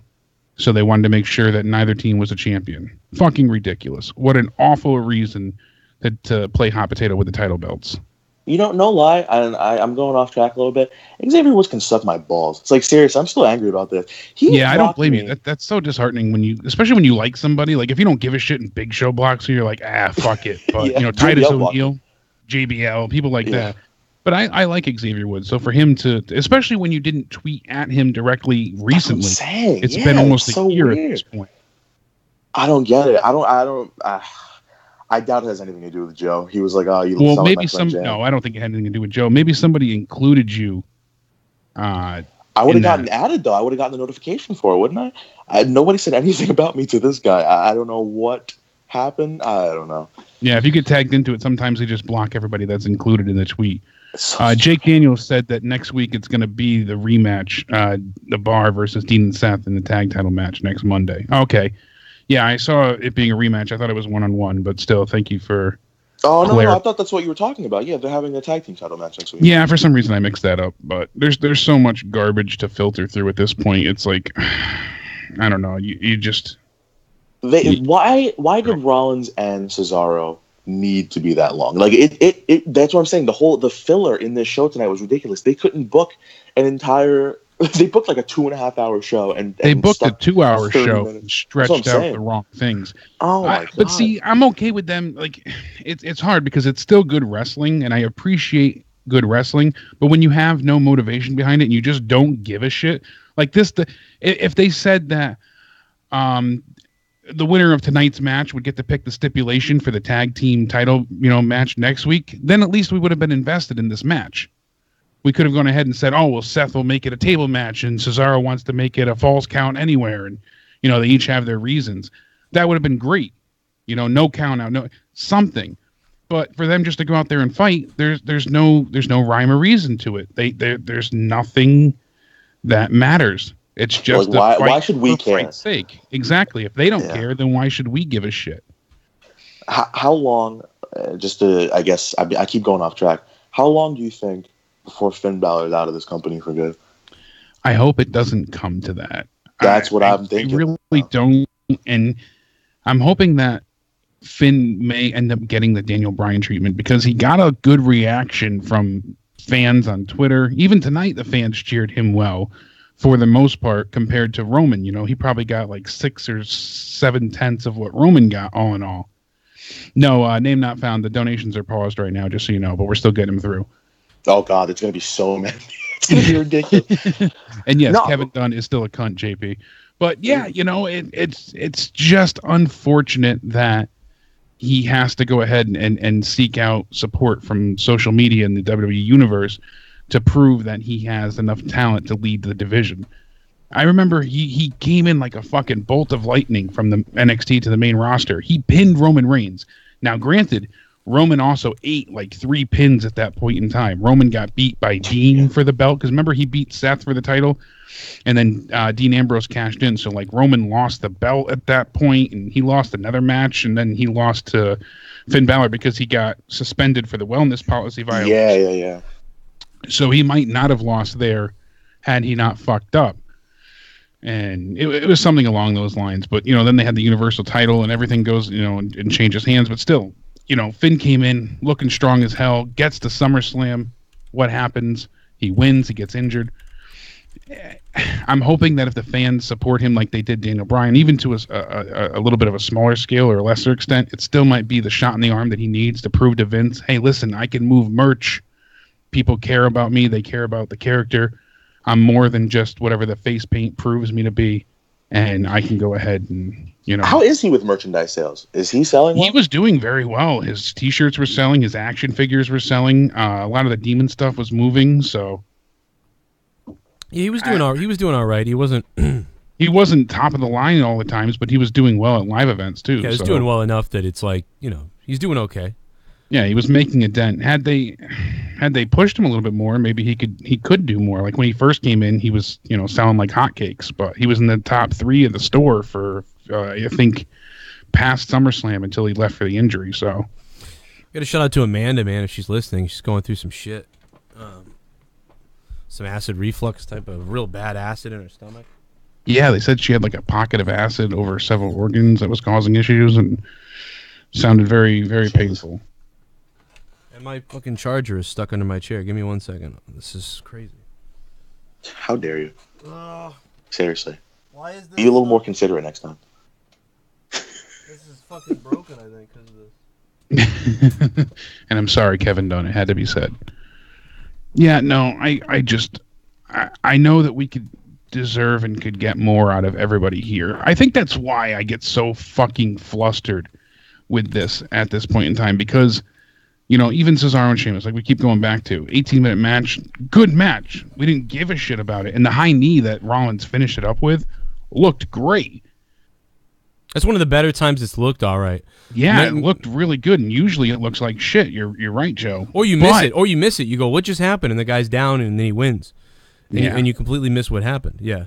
So it's a very quick move. But like I said, if at least if they went ahead, I don't know if you heard me say it, Joe, but they had a reason to fight tonight. If they were saying that, now that whoever wins gets to pick the stipulation for the title match, the tag team title rematch next week. Something. Give us a reason to care why these two are fighting, not just because they're feuding with each other for the 3,000th time. Right. Can I be honest with you guys about something? And this is a thought that I have a lot. I think wrestling fans sometimes, because let me give you an example, right? Roman Reigns, he gets booed a lot. Not as much lately because of the whole Shield stuff, but he gets booed a lot. I think he gets hate because it's the cool thing to hate Roman Reigns. That's why I think things happen with like the Bullet Club, because it's like the cool thing to get with nowadays. So I feel like when wrestling fans, like some wrestling fans hate on something, that causes other fans, even some casual fans, to be like, oh, so we're supposed to like hate this guy? And so they harp on, even though they don't really know why they're hating on these certain things. You know what I'm trying to say? Yeah. Like I know, I get what you're saying. Because I've heard like a lot of new fans be like, "Fucking Roman sucks dick," but then I've heard their other opinions, and I've been like, "Whoa, you're like new to wrestling." So it's like they get polluted by the internet. I think WWE sees that. That's why WWE is trying so hard to like censor people or to like paint things a certain way, because they have to go extra to try to put things over. But that's why it should be even easier to make him just hated. Like he should do that. Why not just go full heel and create like a Hollywood Hogan situation almost, where people boo the hell out of him now, but then he does become cool, being the anti-cool, or whatever you want to say. You were the chosen one. Not that. That was lame. Did you spit, Jaron? No, I was laughing. What it sounded like you were like... No. He was swallowing. I guess my laugh sounds like I spit. Thanks. Well, 661 is on the phone. What's up, 661? What's up, Joe? Who do you see facing Lesnar at the Royal Rumble? Man, that's a tough one. Your mother. No, maybe, I don't know. That's a great question. Will he definitely be at the Rumble? Do we know that? Yes. I don't know who they're gonna have him face though, because they already fed him the whole roster already. Finn Balor can't. Actually, I just heard that. Sorry to cut you off, but I heard that he might not have a match at the Rumble. Okay. He might have a match at the pay-per-view before WrestleMania for Raw, but not at the Rumble. That's weird. Because they said the Rumble's already stacked enough without Lesnar. Well, I mean, like, who's he going to face, really? I mean, like, you don't want to have him against Braun, I wouldn't think. And Finn Balor can't even beat KANE. And who else is really there? Who else is left? Yeah, I mean, Triple H, you know? That's stupid. Yeah. That's not a great match. Kurt Angle. Yeah, what is it? Right here. February 25th is Elimination Chamber in Las Vegas. And I've heard that they might have him defend the title then That would make more sense. Have him in the Elimination Chamber and then win the match. Because then there's 5 other guys to face. It's not just a one-on-one, and he can still win. Yeah, and beat somebody who doesn't. Yeah, that makes way more sense. The Rumble is like, I mean, even like Samoa Joe coming back from war again wouldn't really make sense. He should be in the Rumble. Yeah, I can't. Because you figure Elimination Chamber, you've got 5 entrants. So we've got Samoa Joe, Finn Balor, Seth. If he's not in the tag team thing still. You could even say Roman and Dean, or you can throw in, Braun Strowman. There's a few options. So yeah, I don't think the Rumble's a good spot for him. But I mean, if they can figure something out, good for them. But I can't right now, based on where I can see, and that's because I'm thinking about where they're setting things up too. That it throws me off. Was that honestly, a good question. why? Oh, so what was he gonna ask? No, I just said no. That was a good question. What he said was great. 661, good shit. Hey, wait a minute. Before you go, anything else you want to say real quick? Yeah, do you guys see Roman being in the Royal Rumble just so they could screw with the fans and have him get eliminated early? Just to act like he's going to win it? Roman in the Royal Rumble. Yeah, have him enter in the middle of it and then mess with the fans and act like he's going to win it. Have him pretend like he's going to go in the end, but have someone eliminate him. Maybe because somebody could eliminate him from pulling him out or something, and then he could wrestle them the next time before he gets to Brock Lesnar. So if he's still the IC champ, I say no. I don't think that's a good idea. Yeah, listen, I was gonna say this. My idea, because I saw people in the chat, they were like, "Oh, typical Roman fan." I'm not a Roman fan by any means necessary, but my thought process right now is why not do that? If you're gonna give Roman the title, why not give it to him at the Royal Rumble as Brock Lesnar's opponent, and then have Roman face like Braun Strowman at WrestleMania for the title? Would that make more sense to get it over with now instead of doing what we all expect them to do? I guess that would make too much sense in their eyes, but I feel like that would be a better thing. I would much rather see Roman versus Braun than Brock versus Roman at WrestleMania, and Brock could face somebody else. I don't even know, but they could find somebody. I'd be cool with it, but I don't think I just so don't believe they're gonna do it. It just seems it's based on what they do with Roman, how they feel about Roman and everything. I mean, they're going to go full Roman boner. 812, what's up? Mm-hmm. Hey, I've seen this finishing move from Seth Rollins, the high knee or whatever the fuck he calls it. Mm-hmm. Before that, he had the pedigree, which he got from Triple H. And before that, I think was his best move, the curb stomp. Yep. Do you guys think it's about time he goes back to the drawing board and tries to get something that was maybe as over as the curb stomp was? Well, the curb stomp, WWE took that away from him. I think they forced him to take the pedigree, and then he wanted to do his own thing. I think he finally got them to agree, and then he stole Kenny Omega's move, basically. Kind of took Kenny Omega's knee strike. And yeah, now it just doesn't feel right. It doesn't feel... I mean, it just doesn't feel right. Like you said, that looks like a move that should be like his almost setup move. That's like his Superman punch almost. But he needs something real as a finisher. Why not one of those... I mean, Adrian Neville's gone. Why not do that one of those crazy flips off the top rope somehow, like Phoenix Splash or something like that? Yeah. Why not? Would you like that if he did not a frog splash, but a Phoenix Splash or some kind of 450 or something? I mean, I know AJ does it too, but as a finisher? Anything besides this high knee. I mean, it just ain't cutting it for me anyway. Well, plus the knee would set that up, right? He nails him with the knee, and it's like, oh, shit, he hit it. You know what I mean? And then he goes to the top rope, and 90% of the time he can beat them with that Phoenix Splash off the top rope. Didn't you also do some type of like Falcon Arrow too? Like, wasn't it some like an arrow driver? Well, he does the Falcon. He does the Falcon Arrow, but that's just a suplex and then turned inside. Yeah, so he brings him down, and then that led to his corner move. No, I mean, I mean, Falcon Arrow. Yeah, Falcon Arrow could be a finisher years ago, or could be for somebody, and has been. But yeah, that could be a good setup in the corner too. But the knee feels like yeah. We got that. Then we got him and Finn both doing the sling blade. Yeah, the sling blade. That's another one that's. Yeah, the sling blade. You're right. Is kind of a dumb move. Like I've always thought it was dumb. Like you just kind of grab usually you grab them by the throat or their like chest and push them down as you drive by them. Like I always thought that was a kind of a dumb little flashy move. You know, someone the other day made a video about Finn. They just shit on his whole moveset. And when you think about it, the guy really just does a bunch of kicks everywhere. That is true. And then the sling blade and you know, it's like a useless move almost. But I like that it's used. But it's just such a goofy mood. But I don't care that they both because you're using your opponent's momentum against them, and yeah, I see that. I don't care that Medic Lucky said, what about the turnbuckle powerbomb for Seth too? I don't think so. Not for a finisher. That's dangerous now, isn't it? Isn't that like kind of like restricted for him? No, because like Sting and you know, Seth and a lot of people came out and said that move is just never dangerous. And even Sting said it. He goes, I've taken it a million times. It's a very easy move, safe move. He's like, I just Ask Finn Balor. Yeah, I mean, but you're right. You're right. Finn Balor's been hurt. Sting's been hurt. You're vulnerable. You get thrown into the buckle. Did he even hurt Seth? Yeah, I mean, I don't like it. I think it's a move that usually a power guy uses that move. You know, usually you would see a guy like Strowman or somebody use a buckle bomb where you get thrown into the buckle. But Ness says the career killer. Yeah. Yeah, I don't like it. Good call, 812. I got to let you go because we're so far behind. But let me play some of these bitches.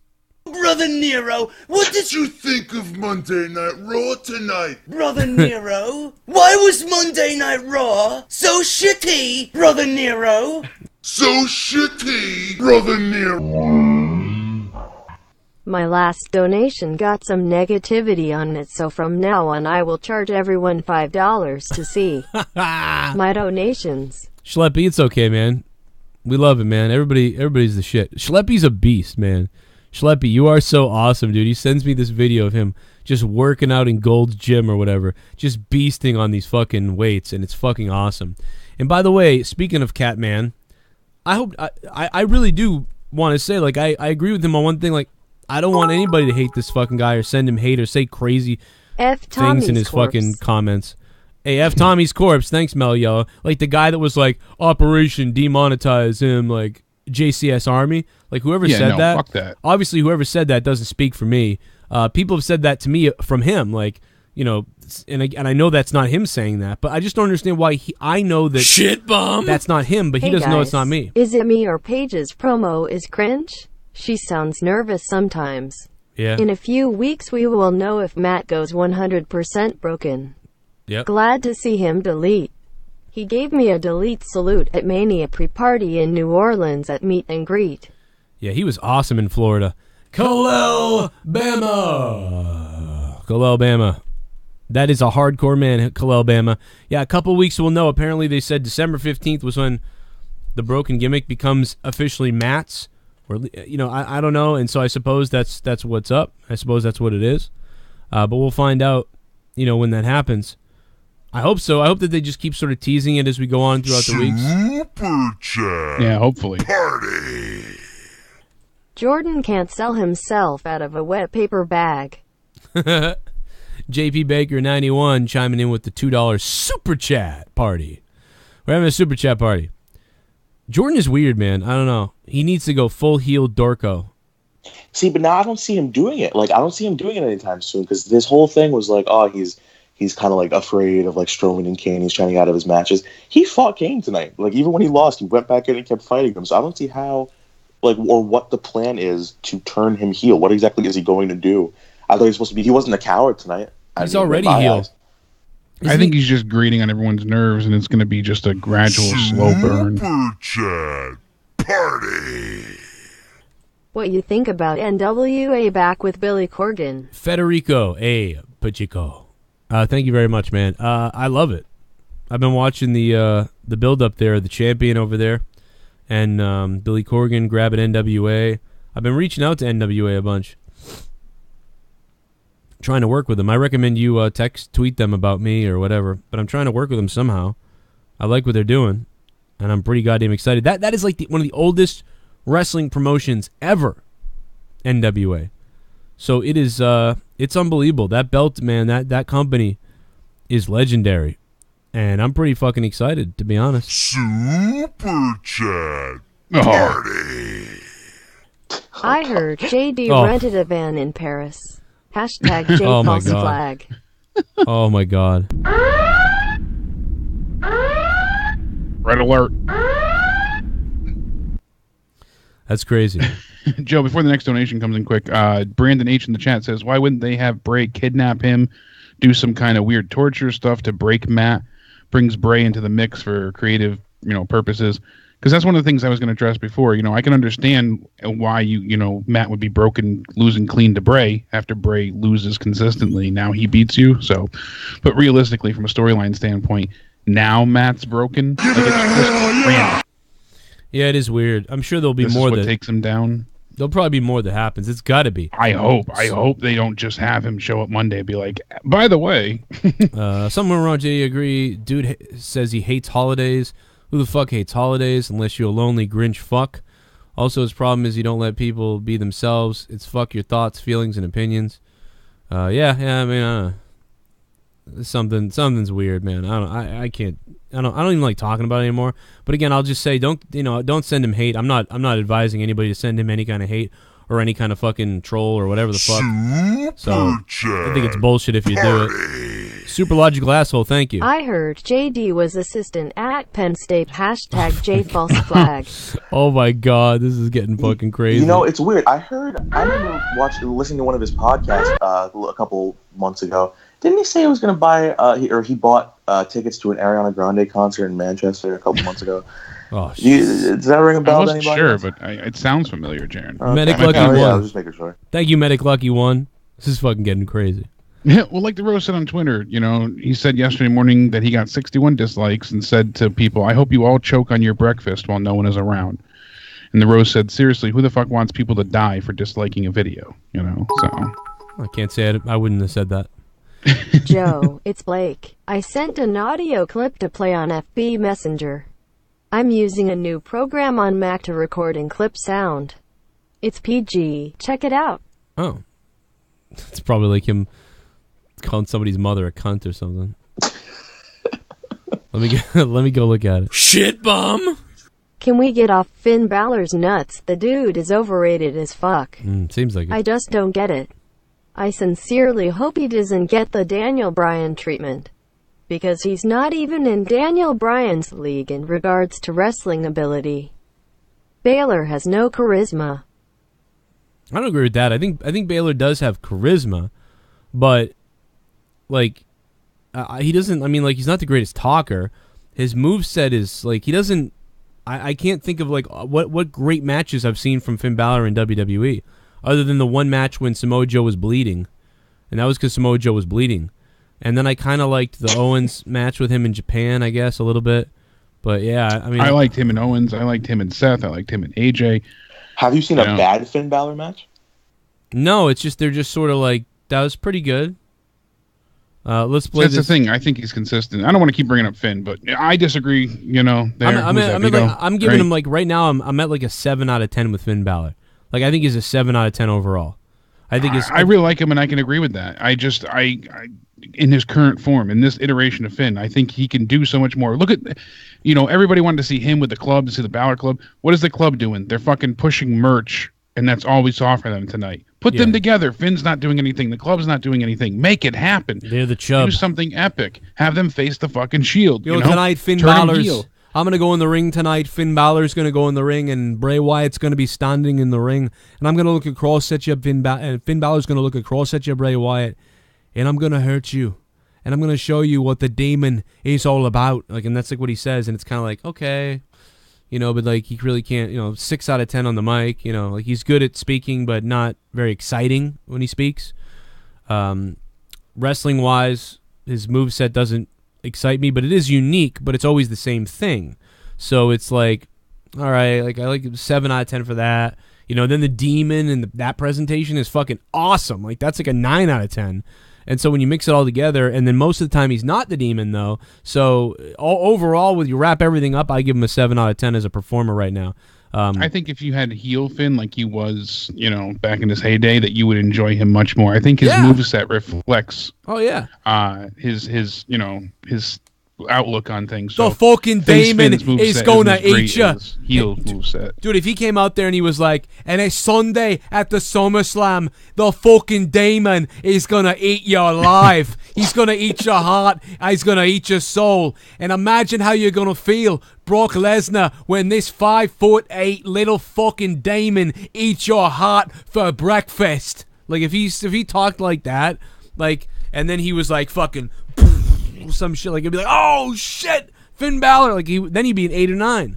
But that's not how he talks, you know. So it's not. He talks like AJ. Like, this is the champ that runs. I'm the champ that runs that camp. AJ Styles. And like, hey, John Cena, you want a piece of my United States Championship, John Cena, because I am the phenomenal AJ Styles. Like, and you're just like, okay, but it's like it's like speaks well, but that's not, like, there's nothing coming out at me about it. You know what I mean? Conor McGregor's more entertaining. Let's listen to what Blake sent me. You think I'm weird? You think I'm a psycho? Holy motherfuck of hell! That's what Blake sent me. Thanks, Blake. It's PG.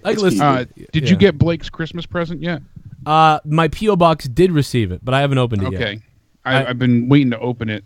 Oh, yeah, that's right. I'm sorry. I got to go to my P.O. box tomorrow. Yeah, let me know when you do, and we'll either open it together or, you know. I know he wanted us to try and do it together with everybody, but we'll see what happens. Let's do it together tomorrow. Whoa. Get wild. If you're around tomorrow, you weird fuck. Let's see what... Oh, yeah, let me hit these donations up again. We got people still chiming in here. Yeah! The fucking blood will run down my hands. And Nakamura and Finn Balor at Wrestle Kingdom is one of my favorites, you know, so... Man, that was a fun night. Dude, that was... I can remember... I think it was like 7 a.m. or something, and I was in my bed upstairs on my cell phone watching that. I think. Or like it was... I don't know, it was something like that. It was fucking crazy. Wrestle Kingdom was awesome that year. And that was the year Did Finn JR... have the demon character in New Japan? Did he have that, like, as Prince Devitt or whatever? Yeah, he used to do it before. Oh, yeah. Not when he was... Not as much... when he was in Bullet Club, I think he still did it, but it, like... He was more doing that Bullet Club persona. Well, it started off where he would have, like, different personalities, kind of, and then it kind of morphed into a demon character with all, like, the different body paints and stuff. Yeah, he just paint. Sometimes he would just paint himself, It was just painting at first, and then it was like a... Then it kind of turned into a life of its own, but... Yeah, but it was, I think that Wrestle Kingdom, was that the one where JR called it with Matt Stryker? Yeah. When I called wrestling with Matt Stryker, so. I think I called a show with Matt Stryker that next year or a few months later. And I think it was the year after that. And I remember I was talking to Matt Stryker at the show because we couldn't find... They didn't have 2 microphones. They were trying to tell me and Matt Stryker that we had to speak into the same mic. And I was like, well, we'll just let Matt Stryker call it. And then Stryker was like, nah, man, you called the thing. I don't even want to fucking call it or whatever. And I'm like, all right. So then someone found a mic. And I just said, man, that Wrestle Kingdom commentary was the reason I bought it. Like, that was... What a great selling point. You and JR.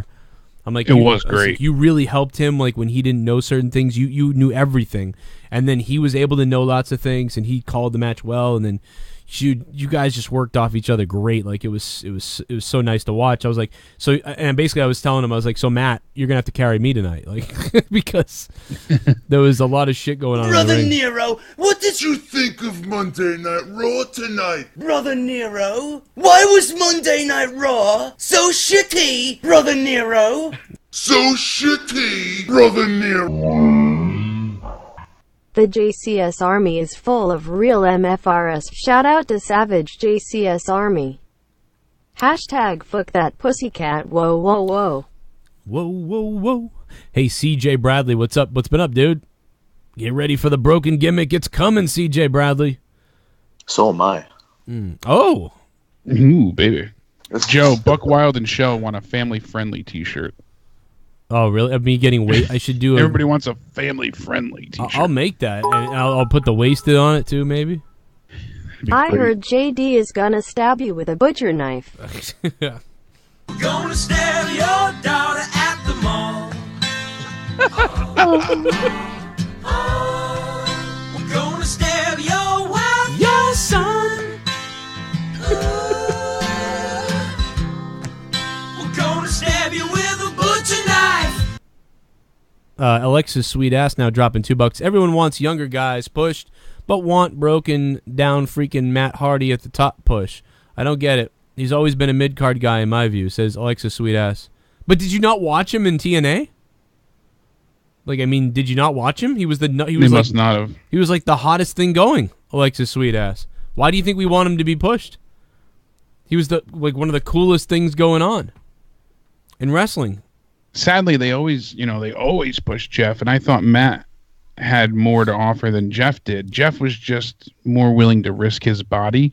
Yeah. But I feel like Matt had more in-ring psychology and better mic work overall. I never liked Jeff on the mic, not once. I can't think of any promo that I enjoyed from Jeff Hardy. But it used to be the Matt Hardy's promos were like a 7 out of 10, and Jeff Hardy's promos were just shit, like 3 out of 10, and Matt was a 7 or 6 out of 10. Or maybe a 6 out of 10, because I didn't like Matt's promos that much either, but like 6 out of 10 promos from Matt, 3 from Jeff. But Party! Biscuit Butt. Hashtag Biscuit Butt went and hid. Biscuit Butt hid the buns in her ass. Thank you, JP Baker. Yeah, so I mean, thank you, JP Baker. It's just like, but who would have thought that all of a sudden Matt Hardy would create a character that would surpass Jeff, surpass him, and be the best thing that either one of them had done character-wise. And then on top of it, the promos that Matt Hardy would cut would be on another level. Those vignettes, those promos, the character would become like an 8 or 9 out of 10 type of character. Yeah, he transcended, pop culture and mainstream media with everything they did. It was something that's like, wow, like that's on a different level. And that's why you think, well, I never would have thought that Matt Hardy would be the number one guy over his brother coming back to WWE. That Jeff would be complimenting Matt. I never would have thought that, ever. No, never. Not in a million years, especially with the way that he was always treated and favored. And I mean, I think back to when you had Edge and, Matt and the promos that we got from them with the whole Lita cheating angle. Remember when Matt called in on their Saturday morning show and really started to dig into Lita, and everything we got from that was so unhinged and unheard of. We've never seen them break the fourth wall so openly as they did before. And to hear about, Matt's broken heart and how Lita cheated on him, and everything we got from that was just so real and hard hitting that it was on a whole nother level entirely. And Matt, that's when he really started to shine. And unfortunately, they kind of just went nowhere with it after the fact. And then he floundered around and, had a few tag title runs with a bunch of, other people. Then he went to ECW. MVP. Yeah, him and MVP were decent, but it wasn't like him and Jeff. And then he went to ECW, and then that was it.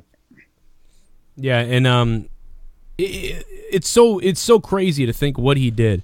I just hope that he gets back to that, because he was my favorite guy in wrestling. I mean, there was a point in time where my favorite guys in wrestling were AJ Styles, Matt Hardy, Kenny Omega, and, fucking Shinsuke Nakamura. And it was like, those are the best guys in wrestling for me. And I might have picked Matt Hardy over all of them. If you told me that, well, I suppose I'd go if the other guys were there. But if you told me that Matt Hardy was anywhere around me wrestling, I would have ran there to buy a ticket. Because he was so entertaining. I wanted to feel that entrance, see the spectacle, hear what Hardy said, and just watch him do the delete thing. We got to call that great match in Fall River. Yeah, that was a great match, too, against the, what was it, the Brothers Demons or something? I forgot the name of them. Brandon Webb and Frankie Vane, the Devil's Doorman. Devil's Doorman, because they put over the Hardys like no tomorrow. They really busted their ass to make them look like $1 million, too. Yeah, it was pretty cool, man. I love that. That DVD's coming out soon, too. I mean, it should have came out a long time ago, but I guess the guy that made the DVDs for us, for Top Rope, his mother got sick, and then he got sick. I mean, I don't know why we didn't just do it anyway. Then the audio got lost, so me and you and JD. Our audio disappeared for JD. I wish I got to call that with you because I'm telling you that was such a good match. It was so fun, dude. It was great, and they were so great that night. You know, we've said it 100 times, but it just speaks to their character. It speaks volumes. I could not believe it, man. I'm telling you again, like I love Matt, dude. He's fucking great. He's just a great guy. I mean, on top of all these other things and being entertained by them and loving like what they do and being excited about them, and then to be able to go in the back and just have him talk to me and tell me about, oh, guess what we're doing, and be so excited about it, and tell me that like he loves, you know, what I do and what other people do on YouTube and podcasts, and loves the people out, you know, what the people are loving, and just wants to make people happy. And it's like, what the fuck? Hugged and took photos with every person that came through, you know, that day, even the ones that didn't shower, you know. Yeah. Like, just Oh, speaking of which, I went to only besides I go to WWE events, you know, occasionally, but I've only been to one independent show my entire life. Isaac Rojas got me into Evolve. He had me hang out with him one day. Everyone in there stank. It was the worst experience of my life. Everyone there did not wear deodorant. They did not shower. It was the smelliest. Yeah, that and gaming conventions are just as bad. You know, I wasn't being like, you know, trying to make a joke there. I'm serious. There was a few fans in attendance at Fall River that they stunk up the entire like corridor that we were, you know, heading towards. It was god awful. It was almost like they hadn't showered in a week, and they went to work that day, and then they came right to the arena. No, they went to work, went to the gym, sat in a sauna. Oh, they didn't go to the gym. These people were like, they smelled like grease. You know, and then there was no gym happening from any of these people. No, they sat in the sauna at the gym. He sniffles around to say hi to the chat. He might be at some point. Oh, he might be. Hashtag free sniffles. We'll free sniffles up, Mellow Yellow. What's up, Mellow? You know, my cat actually died 2 months ago, or oh like my a month God. ago. Well, you know, it was actually really sad. Tommy NC's cat took a fucking a hailstone. Yeah, through the head. hailstone through the head, and then JD Skull fucked it. No, mine had kidney disease. I had it in my room for like the past Yeah, mine had bladder issues too. It's funny the way that works. That's really sad though, man. I'm sorry. It's common. No, I'm yeah, sorry. it was only a few months ago myself too, but I just adopted JD's cat in the chat, so it's okay. No, seriously. Yeah, I was really sad yesterday because I was setting up the Christmas tree and my little buddy was not around to fuck everything up. Oh. I was really disappointed because he was a bastard and he broke and destroyed every ornament and decoration, and I didn't have him to piss me off this year. I'd be way more broken up than you. Dude, I was a mess because I lost my turtle. Yeah, you know what I mean? I was all fucked up over my turtle. Like, I mean, imagine a cat. Well, I mean, I did have the turtle since 2004. You know?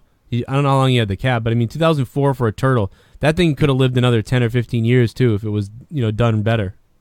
I only had the cat for 2 years. He was just a little over 2 when we had to put him down. But to think, like, oh, man, I had this turtle right as I came out of high school, I got that turtle.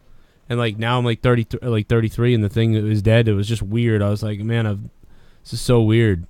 So a cat, Jaron, I don't know, man. How long did you have the cat? We got it like I guess a couple weeks after she was born. So she was 8 when she died. Oh wow. Yeah, because when I have a pit bull. We got a pit bull like 4 or 5 years ago. Of course. So we kept the cat in my room for like the past couple of years. So all I've been seeing is her. So like that killed me a little bit more than it did other people because she just got like all like slow and like. She like wasn't eating and drinking, so we took her to the vet, and like we spent $1,000 in one day. My grandmother like paid it to try to like do everything they could, like rehydrate or whatever. Yeah. But just to tell us that we had to put her down the next day, it was the saddest thing. Yeah, and the saddest thing. Get ready to freaking feel something. The saddest part was when we sat in the vet room, and they brought the cat in that we hadn't seen because we didn't take her home that day. And knowing that was going to be the last time we ever saw that cat, we were just holding her and like trying to pet her and stuff. It was the saddest thing I've ever had to go through. So I sympathize, I guess, with he who shall not be named for loving his cat a little bit too much because I didn't realize how much I loved mine. It was crazy. I mean, I don't have intercourse with mine. That's one thing. But you're not fondling and raping what the fuck? Your pet, but. I love cats. No, I do like cats. And I'm very sorry to hear that. I didn't know that, and that's god awful. And that was my problem too. Is that I had spent so much money trying to keep Bear healthy, and it was just they walked in. They're like, oh, we can make him better, but it's going to be $1,800 for the first procedure, and if that doesn't work, we're going to repeat it, and then if that doesn't work, we're going to do a $4,000 surgery. And it's like, I can't save my cat because I can't afford it. So felt guilty, but it's awful when you have that much invested and you lose someone. And Brian in the chat as well just said they recently lost their pet a few days ago, so I'm sorry to hear that as well. Brian from Southside Queens. Let's all kill ourselves now. Yeah, this show's getting way too sad for me. We're getting too down. I'm gonna kill myself, guys. No, but yeah, I'm sorry about your pet. Everybody's pets that have died, and your turtle. It's not easy when you love something that much. And one night I got drunk and I didn't even realize it. I went out back. I was drunk as shit. Sometimes when I get drunk, I go outside and smoke a cigarette, even though I don't smoke usually. And I got so drunk, I had to piss. I pissed on the ground, and I realized the next day that was where I buried him. I pissed on his fucking grave.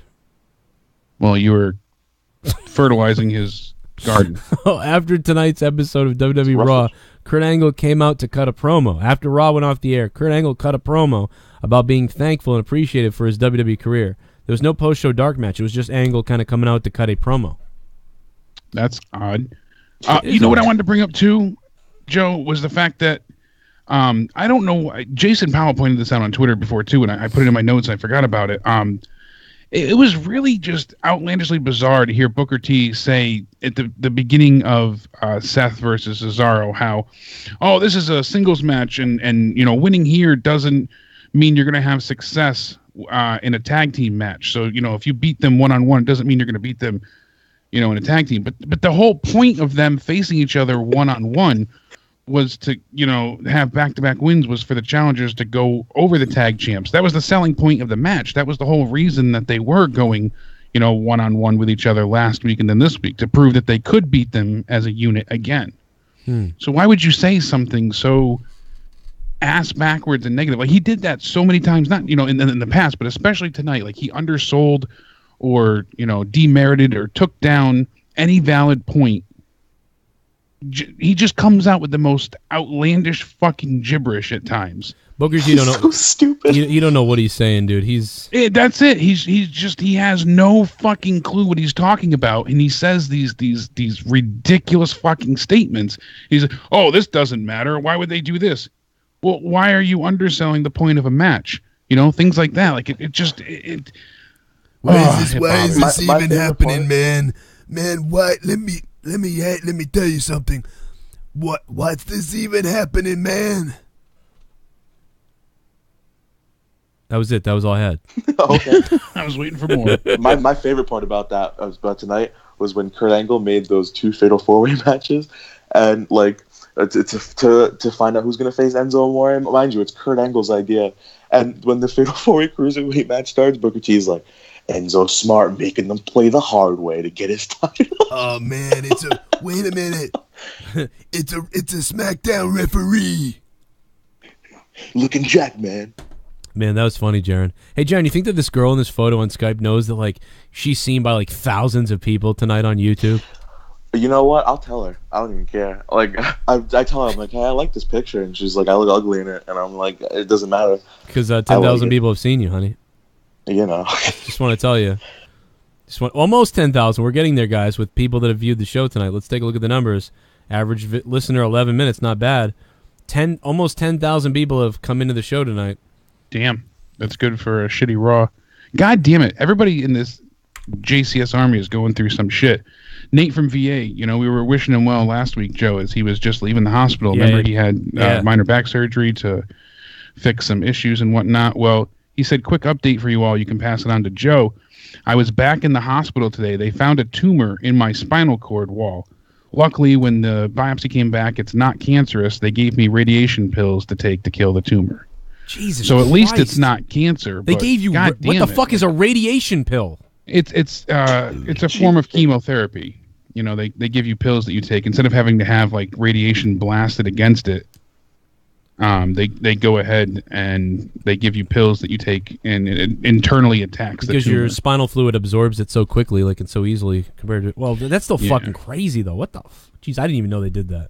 Yeah, he said he's very tired and sore from the surgery, but he's okay and still here, so thank Christ. But Man, Nate, I'm sorry, dude, man. Call us anytime and tweet us anytime, man. We're around. Wait, this is Nate from VA? Yeah. Nate. Oh, I thought he was from Boston. Oh, because when was that? Was that last week or when was that show? That was out of nowhere. Yeah. It was out of nowhere? All right, I got to go listen to that because I forgot about that. Was pretty funny. I wanted to clip that. Hey, are you from Boston? No, Virginia. I just told him, I said, I'm glad you're still with us, and the chat's wishing you well, buddy. So hopefully you feel better. Join Patreon, and don't forget to stick the thumb up Joe's butt. Absolutely. Can you dig it, sucker? Feel better, Nate. Sucker! Hey, Mellow Yellow, thanks, man. We got some closing thoughts that we want to get to real quick here, but before we do that, we'll take a quick break for 1 second, and you can check this out. We'll be right back with our final thoughts, and I'm gonna tell you something, brother. And Jake is going to expose himself and give his rating on what he thought about Raw tonight. So it's going to be nuts, man. It's going to be balls. I'm going to kill somebody. Jaron's going to kill somebody. Joe's going to fucking kill somebody. Be right back. Become a member of the Cronin Club by going to patreon.com/Joe Cronin Show. Get 8 hours of bonus content a week not seen on YouTube. YouTube doesn't like the controversial stuff, but I am free to do what I want to do on Patreon. They won't be taking down these videos, so get the following for just $5 a month. Access to polls, the Corrupted podcast, every week featuring myself, Ken, and Justin Bailey. Morning Madness, 5 days a week. The ability to download all audio to save your data plan. Episodes of Monetize This, uploaded in audio form. All of my audio song parodies available for download and listenability on the Patreon app. Direct contact with me, the community, on your PC or the Patreon mobile app. All this and so much more available on patreon.com/Joe Cronin Show. Join the Cronin Club today. The club is calling. Cronin Club.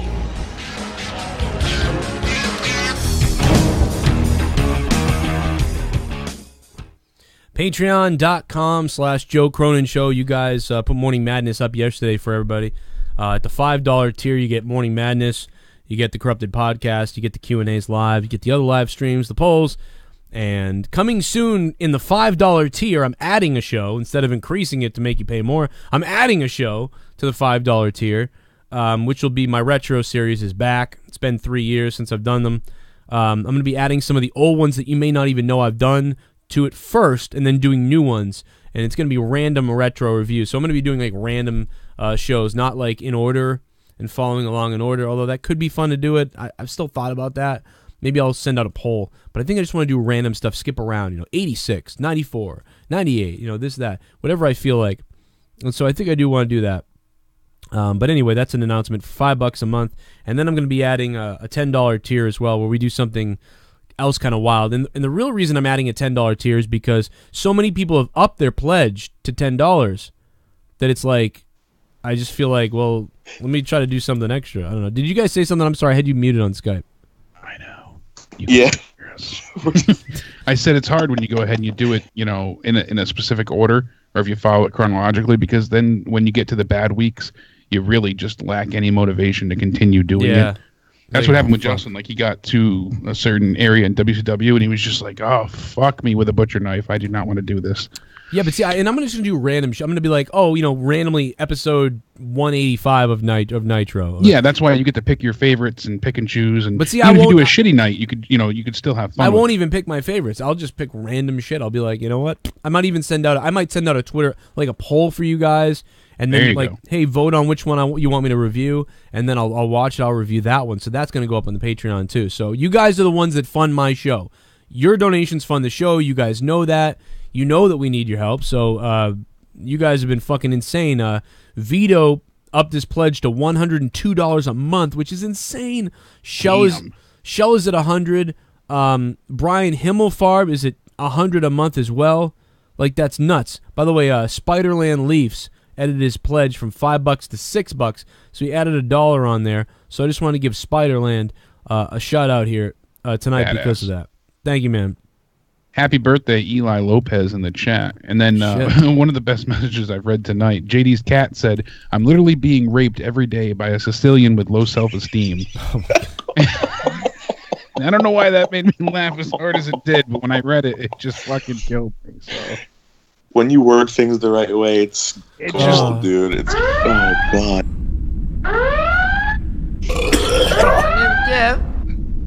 My name's Jeff. Man, I don't know. I've lost it. I've lost all fucking control of this show. Of my bodily functions. Shout out to Coop the comedian who updated his as well. And I see some people's messages, Mr. Hardcore on the Patreon as well.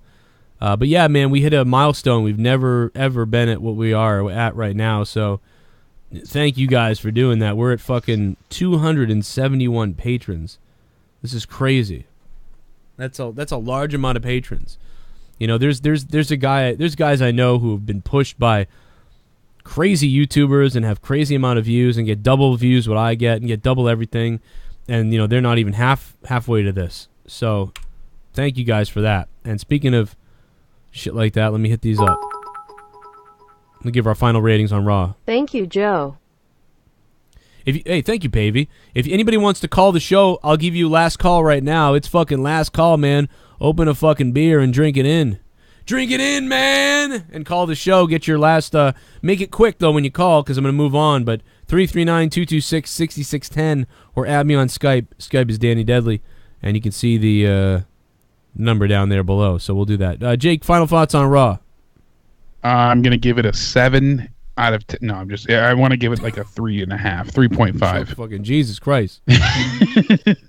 Yeah, 3.5. So 3.5. 3.5. That's I didn't, as much as we've seen it 1,000 times, I like Cesaro, taking on Seth Rollins. The action was good.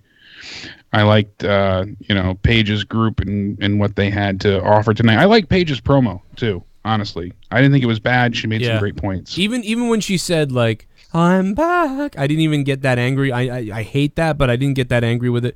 So I thought that part was all right. They were an okay point for me tonight. Let's go to Matt the Misfits on the phone. What's up, Matt?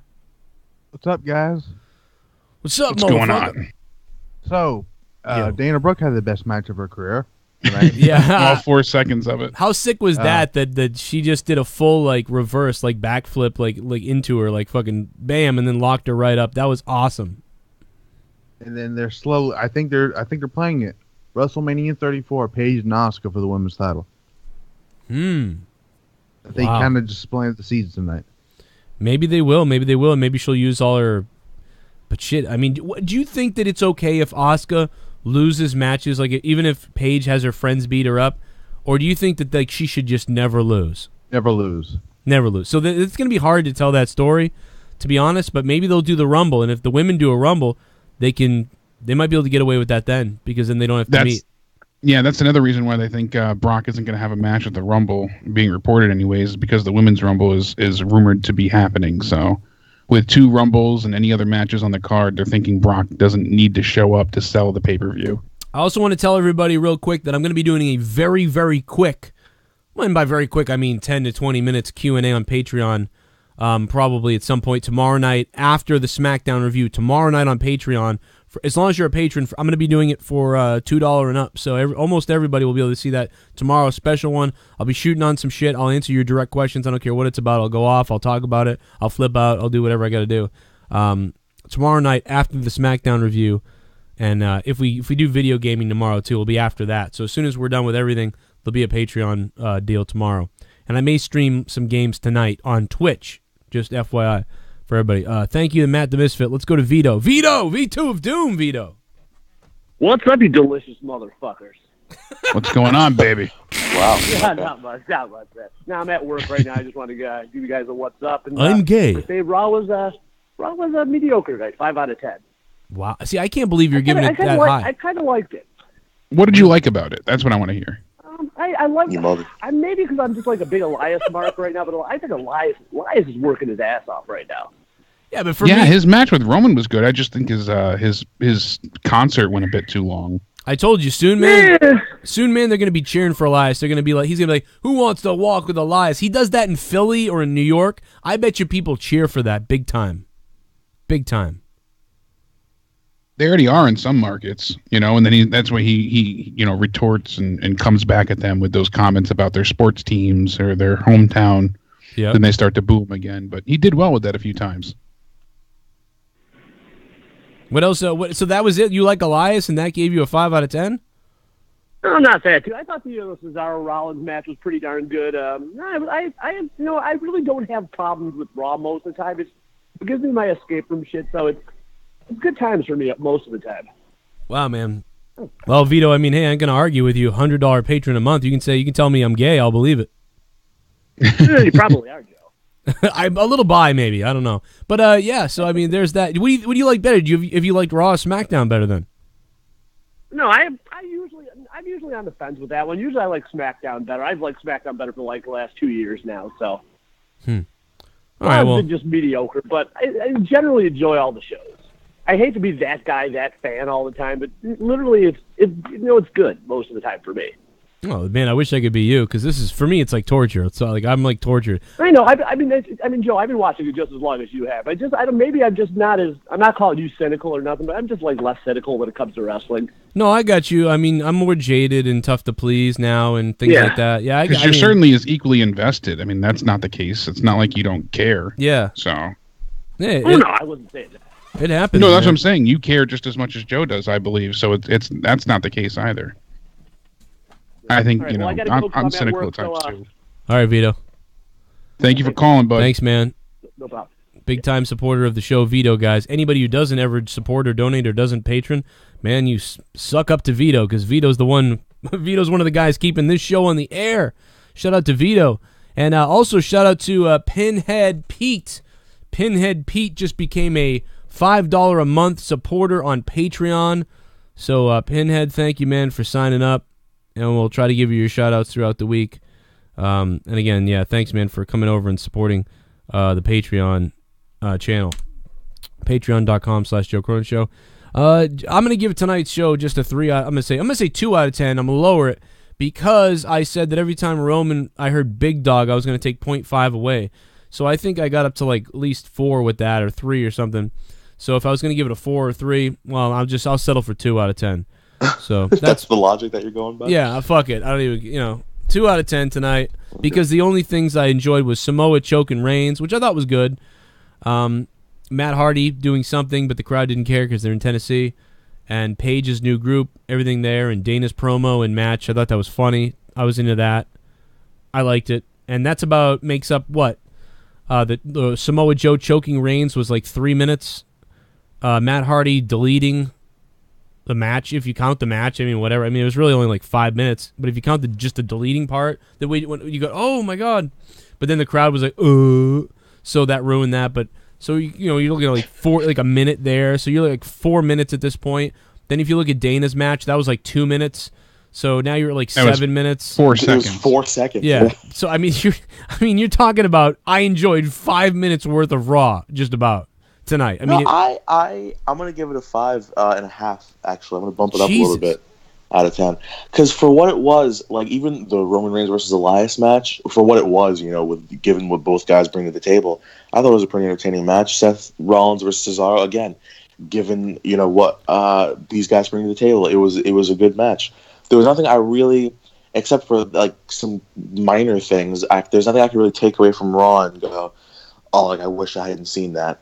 Not that off the top of my head, and if there was something, I don't remember it. The only thing I can say that for is with the ending with Braun and Kane. I wish. Yeah, we that dragged way too long. You're right. Yeah. I don't know why I didn't bring that up. But well, it's hard. There's 3 hours of content to think through. But other than that, I don't really have an issue with it. But it wasn't like I didn't care as much. So I give it a 5.5. Yeah, speaking of 5, Glorious Eugene just updated his Patreon pledge, Joe, to $5. Man, Glorious, thank you so much, man, for upping that to $5.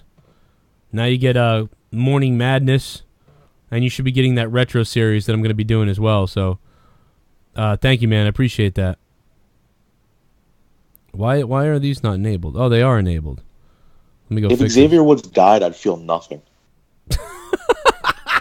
Just random savagery. I love it. I'm gonna be angry about it all night. Matter of fact, hey, I have just a weird request. Instead of shouting out my YouTube tonight, Joe, can we shout out my Twitter? Because my like ratio is shorter than my future. Honestly, could I shout out my Twitter?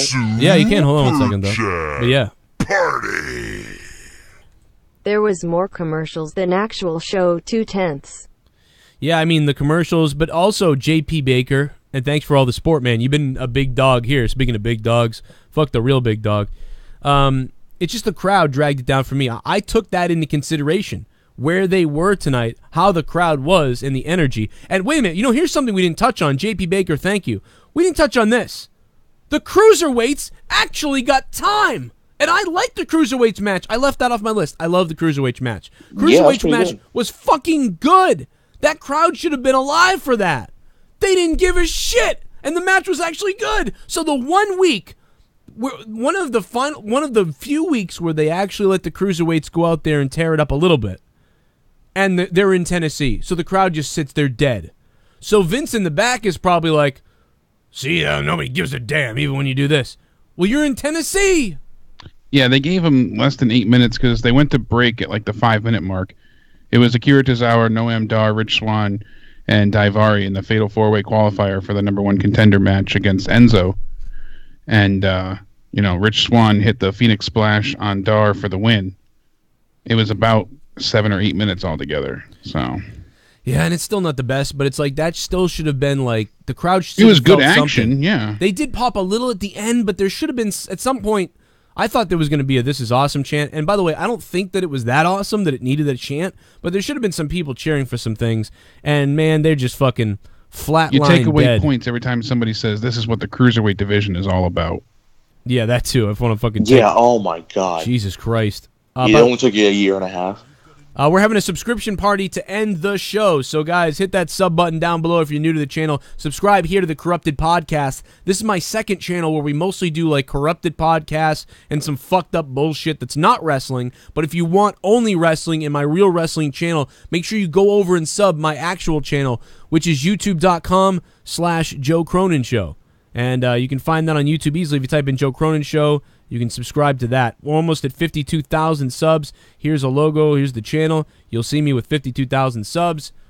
Everything is there. The Joe Cronin Show. Make sure you sub that. That's my real channel. We'll be able to go live from there, and we will be going back to going live from there starting on December 18th. So just a little ways away here. We'll be going back. Monetize This will also be returning there, I believe. However, many other things are going to be still being live from Corrupted here, because there are many fans that don't care about where I do live shows from, but then there's a lot of people that don't want other stuff on my wrestling channel. So I'm going to try to divide it for you, because so many of you are over on Corrupted now anyway that it makes it easier that way. So I'm game with that, with being Corrupted on YouTube, and then also doing wrestling from my Joe Cronin Show channel. We got the big German girl beat your ass, Jassy Gabbert, coming on the show tomorrow night. So we'll have the interview with her. If you want questions with her, please message me on Patreon. This is Sam, or what is it? No, this is Eram, or this is Eram. This is Eram 1. Or this is Eram 1, or this is Seaman. Now, thank you very much, man, for subbing to me on Twitch. I appreciate that. I always have trouble reading those names. I told you, when they're all together, like, it just fucks. Yeah, with no capitalization or anything. Yeah, it kind of melds together. Thanks to Chris Sloan for subscribing. Thanks to TL for the sub as well. Who else we got subbing here? We got Federico. Or Federico. Federico subbed as well. Thank you, Federico. Dalen subbed as well. Who else we got? Isaiah Jones. Universal Championship. Yes. Oh, that looks the same as oh, give me a freaking break. Could be the last time. Yo, Joe, for the new $1 donation, can you do something about the big dog? Lol, I'll donate you every week. Hey, Jeremy, thanks for the 555. About the big dog, maybe I could. It had to be really quick, though, because in the past, we've had just dollar spams. You know, it's like too many donations at $1. You know what I mean? Like, I discourage dollar donating because it just comes up so much. That's why I don't have any alert on it. and it stinks because it comes up. Sometimes I miss anything under 316. I miss, but it gets way too out of control. You know, there's just fucking even if it was a bell like ding ding ding, like they would be over and over like ding ding ding ding ding ding ding ding ding ding, because everybody has a couple bucks. You know, it'd make me some more money probably, but I don't know, man. It would just derail the show. That's the only reason why it's not at $1.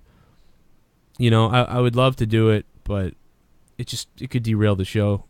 That's why I keep it where it is. Yeah, it ended up being a huge problem because at least now you can pause donations and get away with little bits of breaks, but then there was just no time in between. Federico, thanks for the sub. There's his sub alert. I knew it was going to come up eventually. We did really well tonight with that shit. So, we love you guys. Thanks for the support. I would again hopefully tomorrow SmackDown. I think SmackDown's probably going to beat Raw tomorrow. It's gotta, only because of how can you not beat 2 out of 10 for me? I mean, at least in my scoring book. What's going on SmackDown? Is there anything advertised? Randy Orton versus Kevin Owens. Yeah, that was terrible though too. That was remember they were I already said it last week on my SmackDown review. If you listen, I drew it out perfectly a different way you could have done that. It was so stupid what they did. Hey, there's Isaiah Jones. Have a beer, Isaiah Jones, if you're old enough. And AJ Styles versus the Singh brothers in a handicap match. Oh, just a waste. I don't care. You're right. SmackDown is going to suck tomorrow. Can I do my thing real quick before we Oh, get yes, here? yeah. I'm not going to end without giving you your Twitter plug. I'll even put it up on the screen. Eric Bostick, thanks for the sub, man. Let me go grab your Twitter. Hold on a minute. And then I'm going to tweet you something. Maybe everybody can go tweet you. I did that. I beat you to it, but really? Coming from you, Joe. I think that was a notification I got. Yeah, these are the best guys out there in the JCS Army.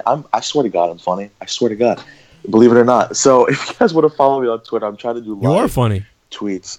All right, get off my dick. All right, so if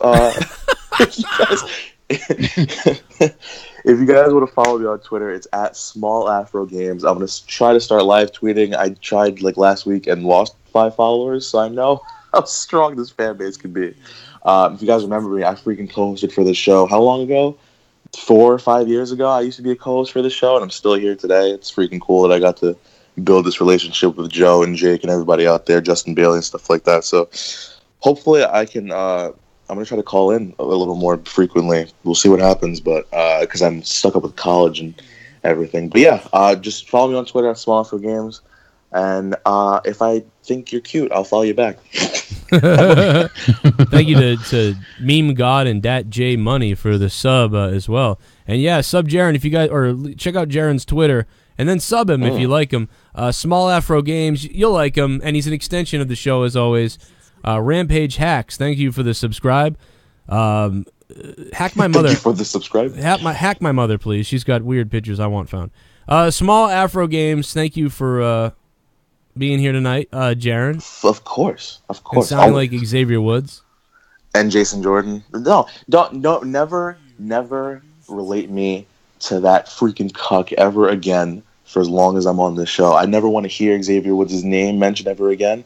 I want to go to Boston when you go to Clash of Champions, just so I can pee on him. I don't even know if that's a threat. What? I don't know if that's a threat or what. I want to do something. I want to pee on him. Xavier, I want to piss on you. I don't know why you blocked me though. Jared wants to piss on Xavier Woods. Well, Paige watches. Oh my God, that's fucking crazy. Oh man. All right, we got to get out of here. Thank you guys. Let me see what else we got here. Someone else? Oh, Jeremy, yo Joe for the new 555 donation. Yeah, he said that. Yeah, I'm gonna do something, Jeremy. I appreciate that. I think that donation actually went off, but guys, I gotta get out of here. I'll see you later. Have a good one. And Jake, I'll talk to you on Facebook. Alrighty, have a great night, everybody. And by the way, Jake, you can hit him up on Twitter as well at Countdown Ended on Twitter for Jake. And make sure you follow me at Real Joe Cronin. I'll be tweeting right now, so come on Twitter and harass me on Twitter and tell me I suck on Twitter and Patreon, patreon.com/Joe Cronin. Goodbye.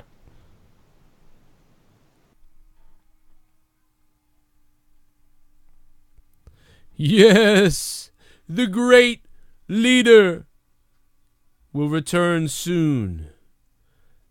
I can't wait.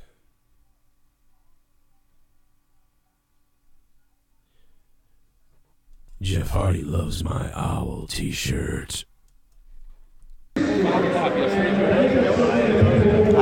Oh.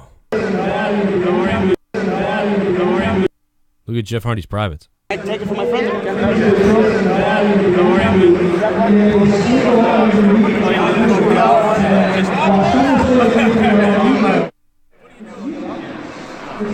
Yes. About Hardy, this is the nefarious Brother Nero. This is Joe Cronin. He is a very loyal soldier in the Great War, and to anyone who opposes in the Great War, especially the obsolete foul, they will be deleted. Fuck that owl t-shirt. Alright, that's one. The fuck that owl t-shirt.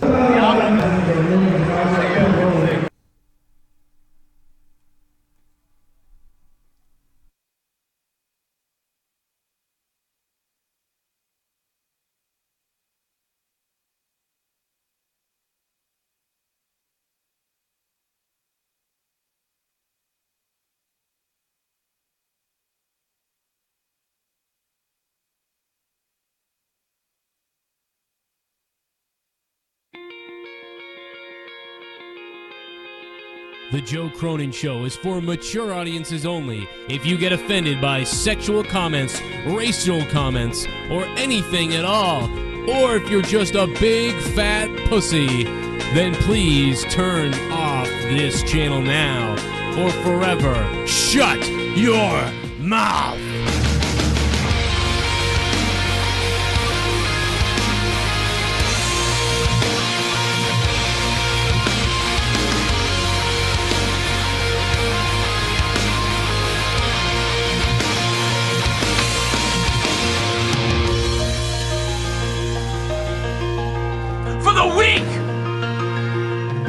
I do a show about wrestling. I do a show about Flashback! life. I do a show about video games. And if you don't like it, go the fuck somewhere else. Why do you get so angry at things, Joe? Why do you get so mad? I get so mad because I love things and I care about things so much, and I believe the human potential is so great and we're wasting it.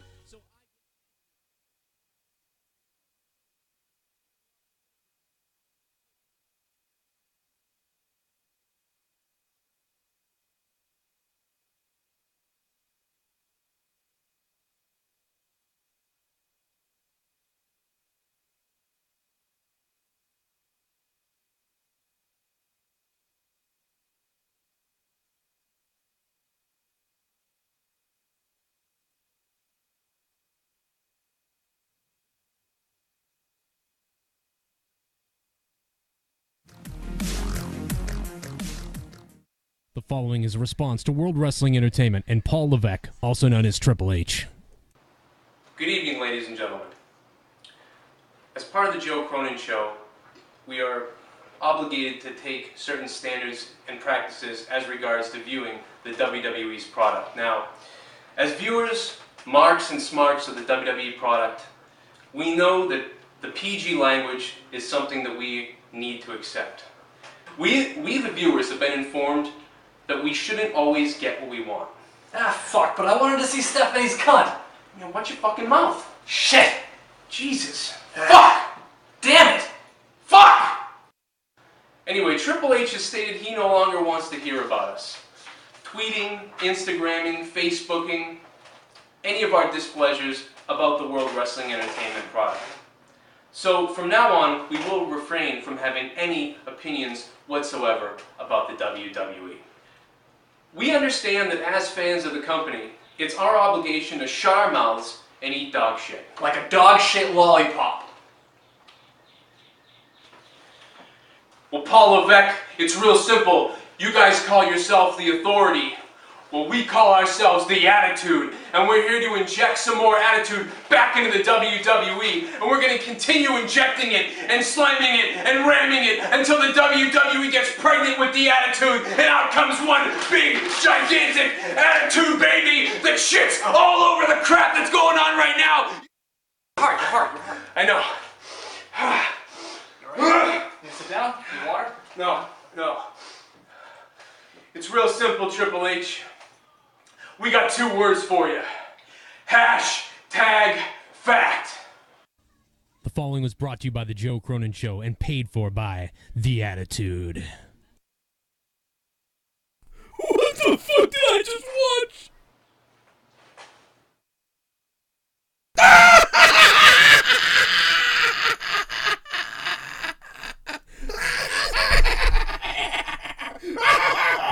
Follow me on Twitter, fat. Hey, what's up, guys? Joe Cronin here. Hey, listen, this